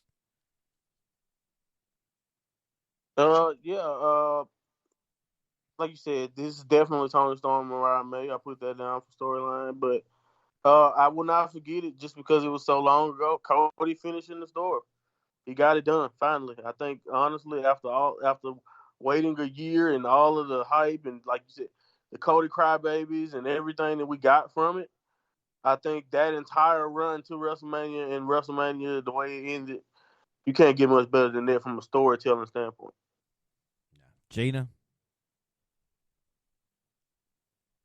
Storyline, I've put the Bloodline storyline, bringing The Rock into it, and everything was just brilliant. And I also went with Tony and Mariah's storyline. So I wanted to do one of each for male and female. Yeah, that's exactly what I've gone for. Jaxie? Yeah, I've kind of done the same in terms of done male and female, but mine's was sort of like for male. I don't know if this can sort of count, but like that Brian Danielson's run, the storytelling like all the way up to the end, and just sort of like the epic shock The of final his countdown, departure. yeah. Yeah. So yeah, really the final countdown of Danielson, that would be the storyline I would go with. But for the female side, I've actually gone with Who Attacked Jade, because I'm very 50-50 on Bianca or Naomi, it being one of them. And I'm invested, so I need to know now. Yeah, right, Adele. Up next, excuse me, is my favourite award. It's the Johnny Gargano Award for most punishment taken in a match, set way back when. God, we're looking back when DIY were tag team champions, eh? A long time ago. Oh, wait a minute. And the Authors of Pain were about. Hang on. That might be this year. So, Johnny Award, I will say it's connected to my holy shit bad, because the amount of injuries happened in the cage matches has led to my Johnny one. The first one would be, well, I would say it's a shout out, but my main ones would be Drew at Hell in a Cell when he was busted wide open, and of course Brian Danielson even all out, where they tried to murder him. Gina? I've kind of put two as well. I did the Brian Danielson because of him almost getting murdered on live TV. And I also did Darby Allin for the balcony dive that he did in the Anarchy in the Arena match, I think it was, and for going through like a glass table at Revolution. Yeah. Even Sting went through that, really, but Darby is just itching to get killed on TV. So yeah. He definitely, this award might end up changing in the next 3 years to the Darby Allin Punishment Award. So in memory of Darby Allin Award. Yeah. It probably already changed, to be honest. Yeah, we could. We won't. Jaxie, who's your Johnny go-to? I mean, yeah, there's a few. I, like you, do have Brian Danielson written down for that epic beatdown that he got. But I've also gone with a joint Swerve Strickland and Hangman Page for the amount of damage they did to each other in consecutive matches that, like not long within, a break between each other. They gave it they both tried to kill each other. Monty? Yeah, I mean, listening to you guys mention, maybe I should have just wrote AEW wrestlers in general, because there was a lot of murdering going on just in that promotion the entire year. Drew McIntyre's head needing staples, though, man. That was gnarly. I definitely had that as my pick. Bronson Reed through the table. Yeah, that I don't care what anybody says. That's tough. And yeah, man, to sticking the syringe in the man's face and unprotected chair shot at the end for Swerve. I don't know how you could beat that, but like I mentioned, AEW this year just kept trying to one up the murder. So honestly, you could choose anything AEW did almost. Yeah, right out. Well, we've got 8 awards left. We've got the big 7, and the next one is one to watch. And of course, we do this every year. So would you guys be interested in know who your ones to watch were last year? Yes. Yeah. Okay, well, I'll tell you. Jaxie and Gina picked the same. They picked the same person, and that person was Swerve. And I guess Swerve had an all right year, didn't he? Hey. Monty, yours. Do you remember what it was, Monty? Your one to watch last year? It was a cop-out.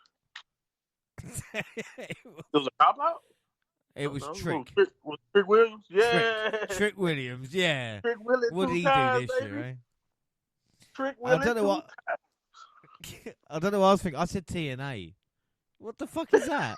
What the fuck is that? I told you then that was a bad pick. The fuck type of answer is that, James? Honestly. Yeah, no. Look at TNA, guys. Look at TNA. You don't understand. Yeah, please watch. He was begging us to watch. What about them, James? What about them? I know. Fuck knows what I said. Begging us to watch. Well, I tell you what. This year I have gone fucking sensible because my one to watch. I was thinking Joe Hendry because again we believe in Joe Hendry. But obviously, my obvious one, and it a bit like Monty last year, but I'm going to go Obafemi. Thank you. One to watch and have that because this is where he gets released in March or something like that. But hey, he is my one to watch this year. Jaxie, what about you? You know what? Surprisingly, I'm actually going to go with someone who's very recently changed my mind, and this is very much thanks to his performance throughout the Continental Classic. And I'm going to go with Kyle Fletcher. He definitely is one to keep your eye on. I think that they've got big plans for him, and I can see why with the performance he's currently giving. Mm-hmm. Monty? You said Trick was a cop out, so I'm not even gonna go Obafemi. I obviously wrote Obafemi, but you said Trick was a cop out. Obafemi is obviously a cop out. This one, but guess what? This is a better cop out. If you want to say that was a cop out, don't do it. Jacob Fatu, he's the one to watch. Right now it's I love you solo, but as soon as it's not I love you solo, and he says I hate solo, or whatever he decides to say, it doesn't matter. Whatever he does for the next year, as long as he stays healthy, we'll be ready to watch because we all know that he is on the track to be at the top of that, or at least towards the top of that company. I can see him and Roman Reigns one-on-one down the line or something at some point. That's just how big he feels at the moment. You guys heard that crowd when he stood in front of Braun. It doesn't really matter. Dream matches galore with Jacob Fatu right now. So, yeah, man, he's the one to watch. I think we're all going to be watching. I will say as well, Jordan Grace. I think she could have a fantastic year if she makes the right choices. And also Julia. Man, what a cop but again, Julia, it's just one of those that kind of guaranteed. Gina, what about you? Mm-hmm. Yeah, it was hard to just choose one person for this, so I do have a few. I did also have Jacob Fatu written down. I also have gone Bobby and Shelton to be watched on AEW. But women's wise, I've put Tiffany Stratton and Willow Nightingale because I think they're going to have epic years next year. But I wouldn't mind Julia having a great year now that she's returned, Julia Hart. So. Right, so now we're on to the big ones. The standard ones. You know, we've done all the funny ones and whatever else you want to do, but now it's down to the main ones. So we start with Tag Team of the Year. Monty, we'll go to you. Who's your tag team of 2024? This is why when you said it, I understood why you said it. When you said they were underrated. But I'm like, hey, watch every outlet unless they're idiots. There's only one, in my opinion, real good tag team right now. It's just wrestling in general, pretty much. And that's Fraxium. Frazier and Axiom and NXT, they can't do any wrong. They are the brightest of bright spots, right next to an Obafemi right now when it comes to NXT and the men's division. And, yeah, man, I put their track record, I put their reign up against anybody. I don't care who it is, what brand, what company. You can even bring the Bucks back from Japan. I don't care who you are. Fraxium is right at your level, if not better. Yeah, Gina, I know you said it earlier, but Monty and I haven't gone through our answers either. So we haven't gone, you know what I mean? We have gone different. even though I have gone Fraxium as my tag team of the year. Just see Monty's previous comment, I suppose. The best tag team in the world. They definitely are, in my opinion. Gina, who's yours? Do you know what? This was difficult for me because, to be honest, I don't think the tag divisions on either promos have actually had that great of a year. I was going to note on this as just kind of one of the holy shit bads as well, but the fact that like Finn Balor and JD McDonald held those belts for about 150 days and only defended them twice, like it's just not really been a great year for tag teams. I have given my tag team of the year to Private Party because they've been wanting those tag belts for a while, and to see them win it off the Bucks was just great. So I've given it to them. Jaxie? I have to agree. This was actually a really hard one. When I gave it a lot of thought, like across both WWE and AEW in particularly, they've really not had like a great year for the tag division in terms of like many standouts. So I've kind of like copped out a little bit. I've kind of given it to two, mainly. As always, I'm always fascinated and enjoy watching House of Black, and especially the fact that this year Buddy's been sort of out, injured, and off doing other things. We've really had a chance to see Malachi and Brody kind of teaming together a lot more often. But I've also given it to Bishamon from what I can remember seeing them throughout this year. They always just like were on top and just strong as always as a team. So I've kind of gone with those two. Nice choice. So we move on to Man of the Year. Me man. Gina, so who was your Man of the Year? I mean, it's not Ricky Starks. Someone actually wrestled. Oh, burn. I wish. No, again, this was really difficult. But for Man of the Year, I've gone with Swerve. He, won the belt this year. He was the first Black AEW world champion. So for me, that's a feat in itself. But he's also just had an epic year in terms of storylines. So Swerve, definitely for AEW. And for WWE, if we're doing separates, I've put Solo because I just think Solo's really shined his character. Yeah. Jaxie, who's your Man of the Year? One sec. So I've gone overall Swerve for Man of the Year. But I also gave a special shout out to Bryan Danielson. Monty, what about you? Yeah, man, it's a lot of great ones, like you guys have already mentioned. But I'm gonna I'm go off the beaten path here. I'm gonna pick somebody who, in my opinion, he's probably the only person that's gonna be picked here. That still, in my opinion, if you go online and ask the people's opinion on, they will tell you. Some people will tell you he sucks. Some people will tell you he's great. I think Jey Uso is the Man of the Year, and the main reason why I say that is because I don't think I've ever seen someone go from being primarily known as a tag team wrestler to being questionably, if not one of the biggest stars. It was multiple times this year he was so over to where not only did he get that title shot against Damian Priest, but it was plenty of moments throughout the year where people were even entertaining putting him on top of Raw and all that. And I just think the reaction he gets week in and week out, his effect on many different types of fans, whether it's the young fans or older fans. And also I just think again, no one in any wrestling company, in my opinion, has kind of risen through the ranks the way he has in many different ways that he has, and just no one feels like a bigger star. He's literally right next to Cody Rhodes when it comes to reaction and merch right now. And I just feel like coming from where he came from and being primarily a tag team wrestler, I really came away impressed with the run of Jey Uso because I just never really seen it coming. And yeah, man, especially when you think about how heelish he was in the Bloodline storyline and how much of a bad guy or how serious he was compared to Jimmy. And do you see the flip and just how popular he is now? And it's just amazing to think about how big he's become. So he's my Man of the Year. Yeah, without doubt. I'll say Zack Sabre Jr. deserves a shout out for Man of the Year to become the IWGP World Heavyweight Champion and go to Wrestle Kingdom as well. Hopefully win in the main event.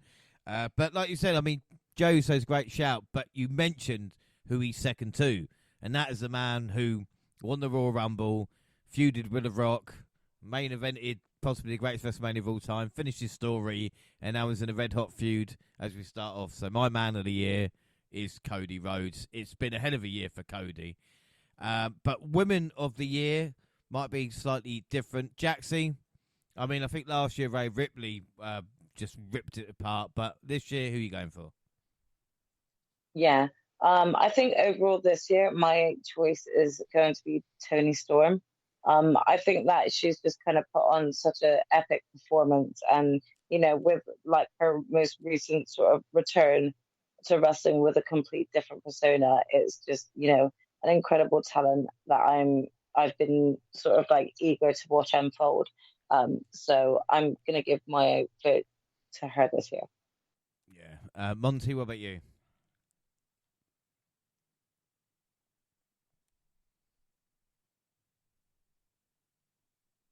Like you mentioned last year, I think it was a sweep, and this one it has a chance too because I definitely had to give Toni Storm some props for just like mentioned earlier, just how great she's been, and but I just couldn't do it. I had to make her share this award. This is not an honorable mention. This is a tie for me.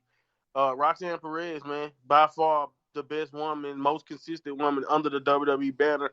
I know people may not watch as much NXT as they watch of the main roster, but when you compare her year with Rhea Ripley being up and down, we talked about the up and downs with Liv. We talked about as great as Nia is. I don't know if I would take her reigns over Roxanne. She's literally had the best reign as a women's champion. Pretty much, she's had the best championship reign in my opinion, next to Cody all year. If you really want to compare, so yeah, man, I had to give Roxanne some love, and I had to also say this: ESPN couldn't decide either. They gave it to Roxanne and Toni Storm, so I can do it too. Well, I don't want to put any pressure on you, Gina. Jaxie's picked Toni Storm. Monty went Toni Storm, Roxanne Perez.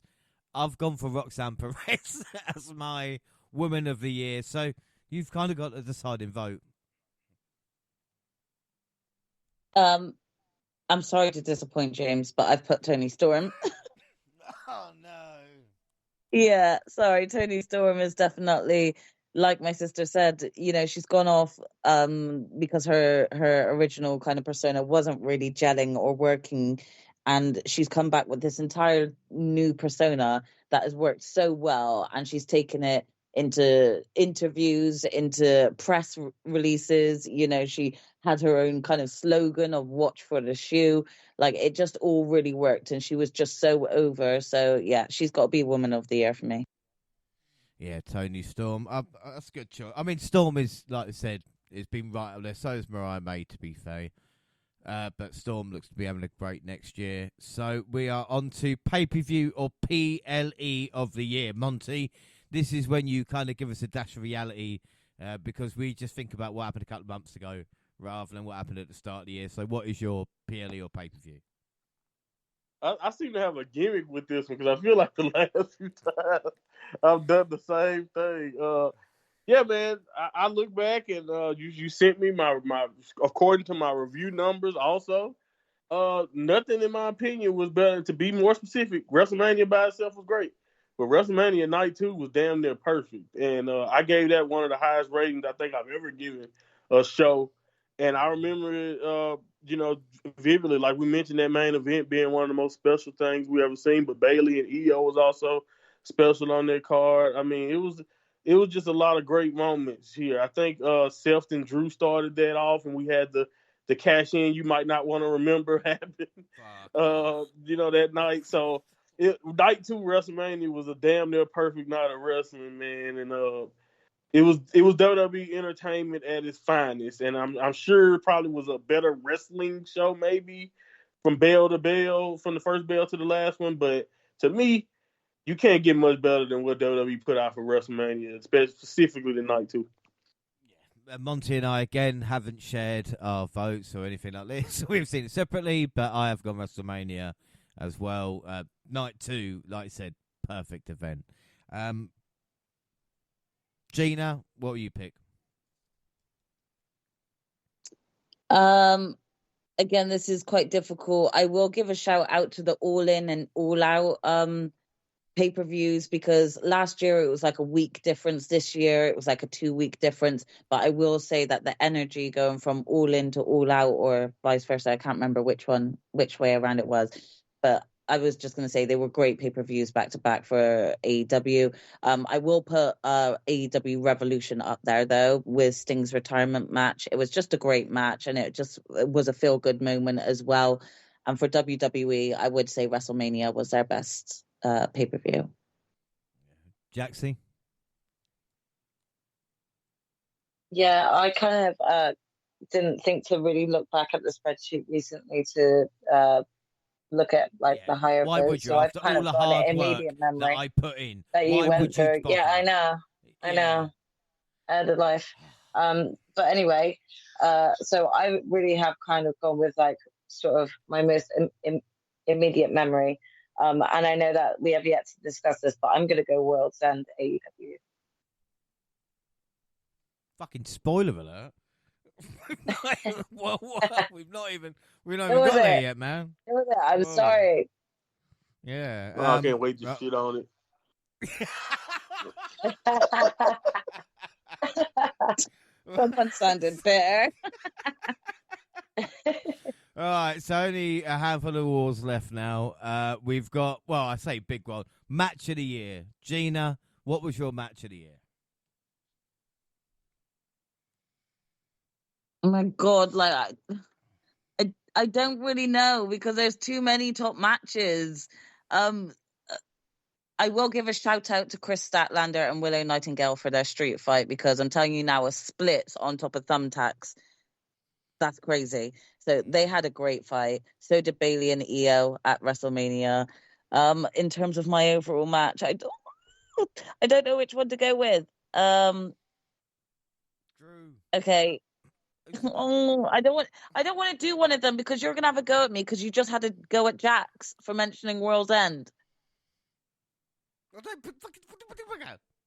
Okay, then I'm not gonna say it. You're just mean then, so like I can't say that. Okay, fine. What? I'll go with. I've not seen it.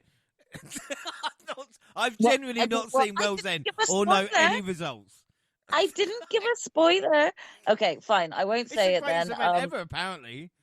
I'll go with like the next one, which is Swerve versus Bryan Danielson. Oh, you had to pick that one, didn't you?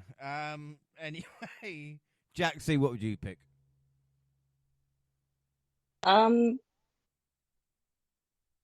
This is really difficult because I wrote so many down. I think I'm gonna go for like the Swerve and Danielson match for my match of the year. I do want to also give a shout out to that street fight with Chris Pratt and Willow, because that was a standout. But also like really kind of just scraping behind Swerve and Danielson is Drew and CM Punk in the Hell in the Cage match. Monty, what about you? Yeah, Takeshita, Ospreay and Takeshita seems to be forgotten. That was insane. Danielson and Ospreay, obviously, insane. Roman and Cody, mentioned it a couple times already in this show, but again, just sports entertainment or pro wrestling at its finest to me. And yeah, man, my match though, favorite match that I watched this year, Punk and Drew trying to kill each other, and the staple head that Drew ended up becoming, and the crazy spot at the end. Insane job. I gotta give it. It's kind of crazy, but yeah, it's amazing when you think about it, James, that Punk is in this category, in my opinion, for match of the year. But that match deserved it. Punk and Drew, Hell in a Cell, damn near perfect. Yeah, couldn't agree more. You know, McIntyre is featured quite heavily on my list. But again, he deserves the match of the year, because in my eyes it was the match of the year. But it was very close between that and, like you said, the WrestleMania thing. And I think the difference between like a WWE match and an AEW match for me is just, again, I know AEW is going to have good matches, but it's just everything else that kind of builds to this. And I think with Punk and McIntyre, they just had everything, you know, with the rivalry and the feud and the setting, everything like that there as well. All right, so just a couple left then. So overall wrestler of the year, Jaxie? Can be male or female. Who's your overall wrestler? Who was the best wrestler of 2024? Can't say it any other way. Yeah. I've been quite quiet on this for a reason, and that is because he is my overall wrestler of the year, and that is Jey Uso. Everything he's done, exactly kind of what Monty said, sort of with his choice of him being man of the year. Like overall wrestler for me is Jey Uso. Like no one's worked as hard as Jey in terms of improvement within mic skills, wrestling skills, and just overall proving, like that you can break out of, that stereotype of tag team wrestler and hold his own in the independent scene. So he got overall wrestler for me this year. I honestly thought you were going to say Drew McIntyre for a second. I honestly did, and then I thought, no. Bullshit. No, you didn't. No, you didn't. Honestly, he's been great this year. Come on. Monty, what about you? Oh, yeah, man. It was tough to narrow it down, man. Swerve, Cody Rhodes. I narrowed it down to 3, and I'm gonna choose one of the 3. But I Swerve, insane year. Cody Rhodes. I mean, he's still the champion, still on top, still as hot as anyone else. And yes, James, Drew McIntyre made my top 3, and McIntyre is my wrestler of the year. Every time I was picking a category, Drew McIntyre had something that I had to consider. Literally, when it come all the way to tweet of the year, to holy shit good, to whatever, like Drew's work can't.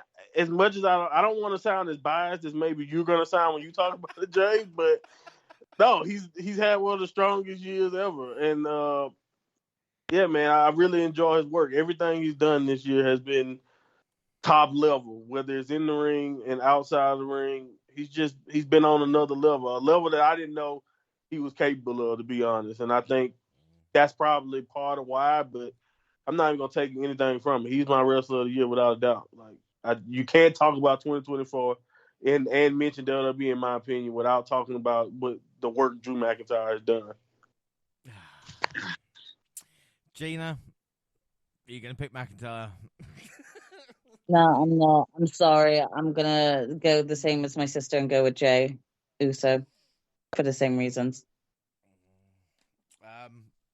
Well, I don't know if you guys can guess who my overall wrestler is, but it is Drew McIntyre. And everything Monty said, really. No. It's an excellent year. You're kidding. I know, I'm shocked. Oh, my gosh. Honestly, I could not have guessed that in a million years, honestly. Well, I thought it was going to be John Moxley. Who else could carry a feud by himself for 4 months, 5 months? As what McIntyre did, legendary matchups and could be on to bigger and better things, especially when he beats Roman Reigns at WrestleMania.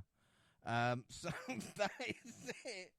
Apart from last one, wow, we're just presuming a lot, buddy. Let me dream. Monty, I'll start with you. We'll do the last one. Promotion of the year. For me, it's pretty easy, but I don't know. Oh man, I feel like, to be honest, this one was it's definitely easy for me, but I don't know, man. I know some people are gonna do what they want to do, but I don't see how you can say anybody but WWE. They just had one of the best years they've ever had from a consistency standpoint, and I mean, it was just so many highlights throughout the year. I definitely choose WWE. Yeah, I mean, yeah, I don't even know what else to tell you. I mean, I just think they were head and shoulders above everybody at this point, to me. Yeah, without doubt. Gina, who's your promotion of the year?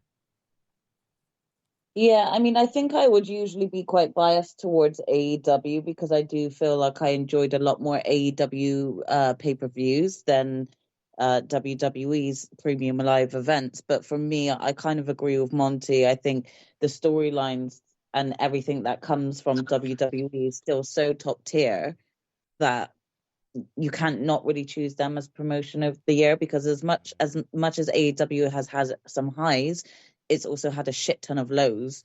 And it still does at this point. They still got a lot to work on. They got too many belts. They showcase Jericho too much, and it's just not. It is not working. Still, they need to continue to improve. So WWE all the way for me. Yeah. And Jaxie? I too am going WWE. I think just overall they've consistently like delivered with their pay-per-views, whether or not they've been like high numbers for me or not. They have like delivered consistently, and just it's paid off this year. So yeah. I think without doubt. And I will say, and I mean, I don't want to be biased, but I think that is the greatest WNR Awards we've ever done. You know, and I insist, anybody listen to this, go back and listen to the previous, 10 years. But I think 2024 will stand there. And, of course, let's not forget Drew McIntyre. Look how much he won this year, right? I'm just so pleased. I'm brilliant. I think that's it. I don't. Cody Rhodes is my wrestler of the year.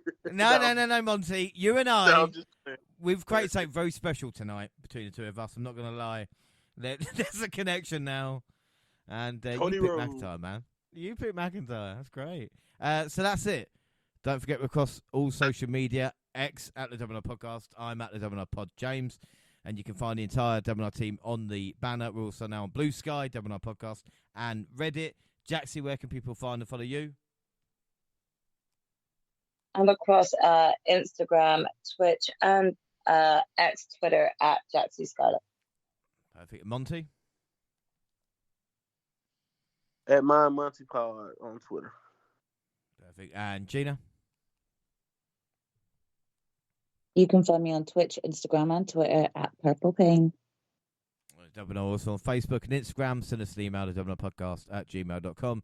YouTube and podcast go at the same time. The YouTubers do SoundCloud on your phone, also Spotify and iTunes, where you can download, subscribe, rate, and review there. So that is it. Our next episode, next weekend, we find out who won the WNR Prediction League 2024, and we review the greatest pay-per-view of all time. Jaxie, you've got my hopes up now. I hope they don't get dashed. You know that. I mean, like, what can I say? I think that there was an obvious bias towards like the promotion, but I don't think that I've shown that in terms of the awards given out. So I feel like that's saying something in terms of, how AEW has chosen to end the year. So who knows? We'll see. I mean, I've done this for 10 years, and you've got to be impartial. You can't really pick a side, Jax. So, I mean, we'll talk more when the pod finishes, but you know what I mean? You shouldn't really have favourites or anything, like I. Oh, gosh, shut up. What? We'll have a chat afterwards. It's fine. Until then. Yeah, let's talk about Joe after this, yeah? Oh, we can do, yeah. Well, let's quickly finish then. I've been James Rowlands, and I was joined by the fantastic Jaxie Scarlett, who wants to speak about Drew McIntyre afterwards. You all heard it. Thanks for joining me, Jax. It's been a pleasure, as always, and see you guys for next week. And, of course, the mind of Monty, who picked Drew McIntyre as his wrestler of the year as well. Well done, Monty. Cody Rhodes. No, it's too late. It's too late. We finished the story tonight. And, of course, the genius of Gina. Gina, thank you very much for joining. I hope you enjoyed it, and I hope Jaxie doesn't have more violent outbursts, shall we say. Yeah, let's hope not. But thank you for having me. And we need to call those guys back to carry my 6-foot train off of the stage. Thank you. Yeah, excuse me, guys. Excuse me. Attention. Ricky Starks. Just left her there. Sorry. Yeah. Monty, put a coat on or something. Right, anyway, that's it. Thanks for listening, everybody. And have a happy new year. Bye.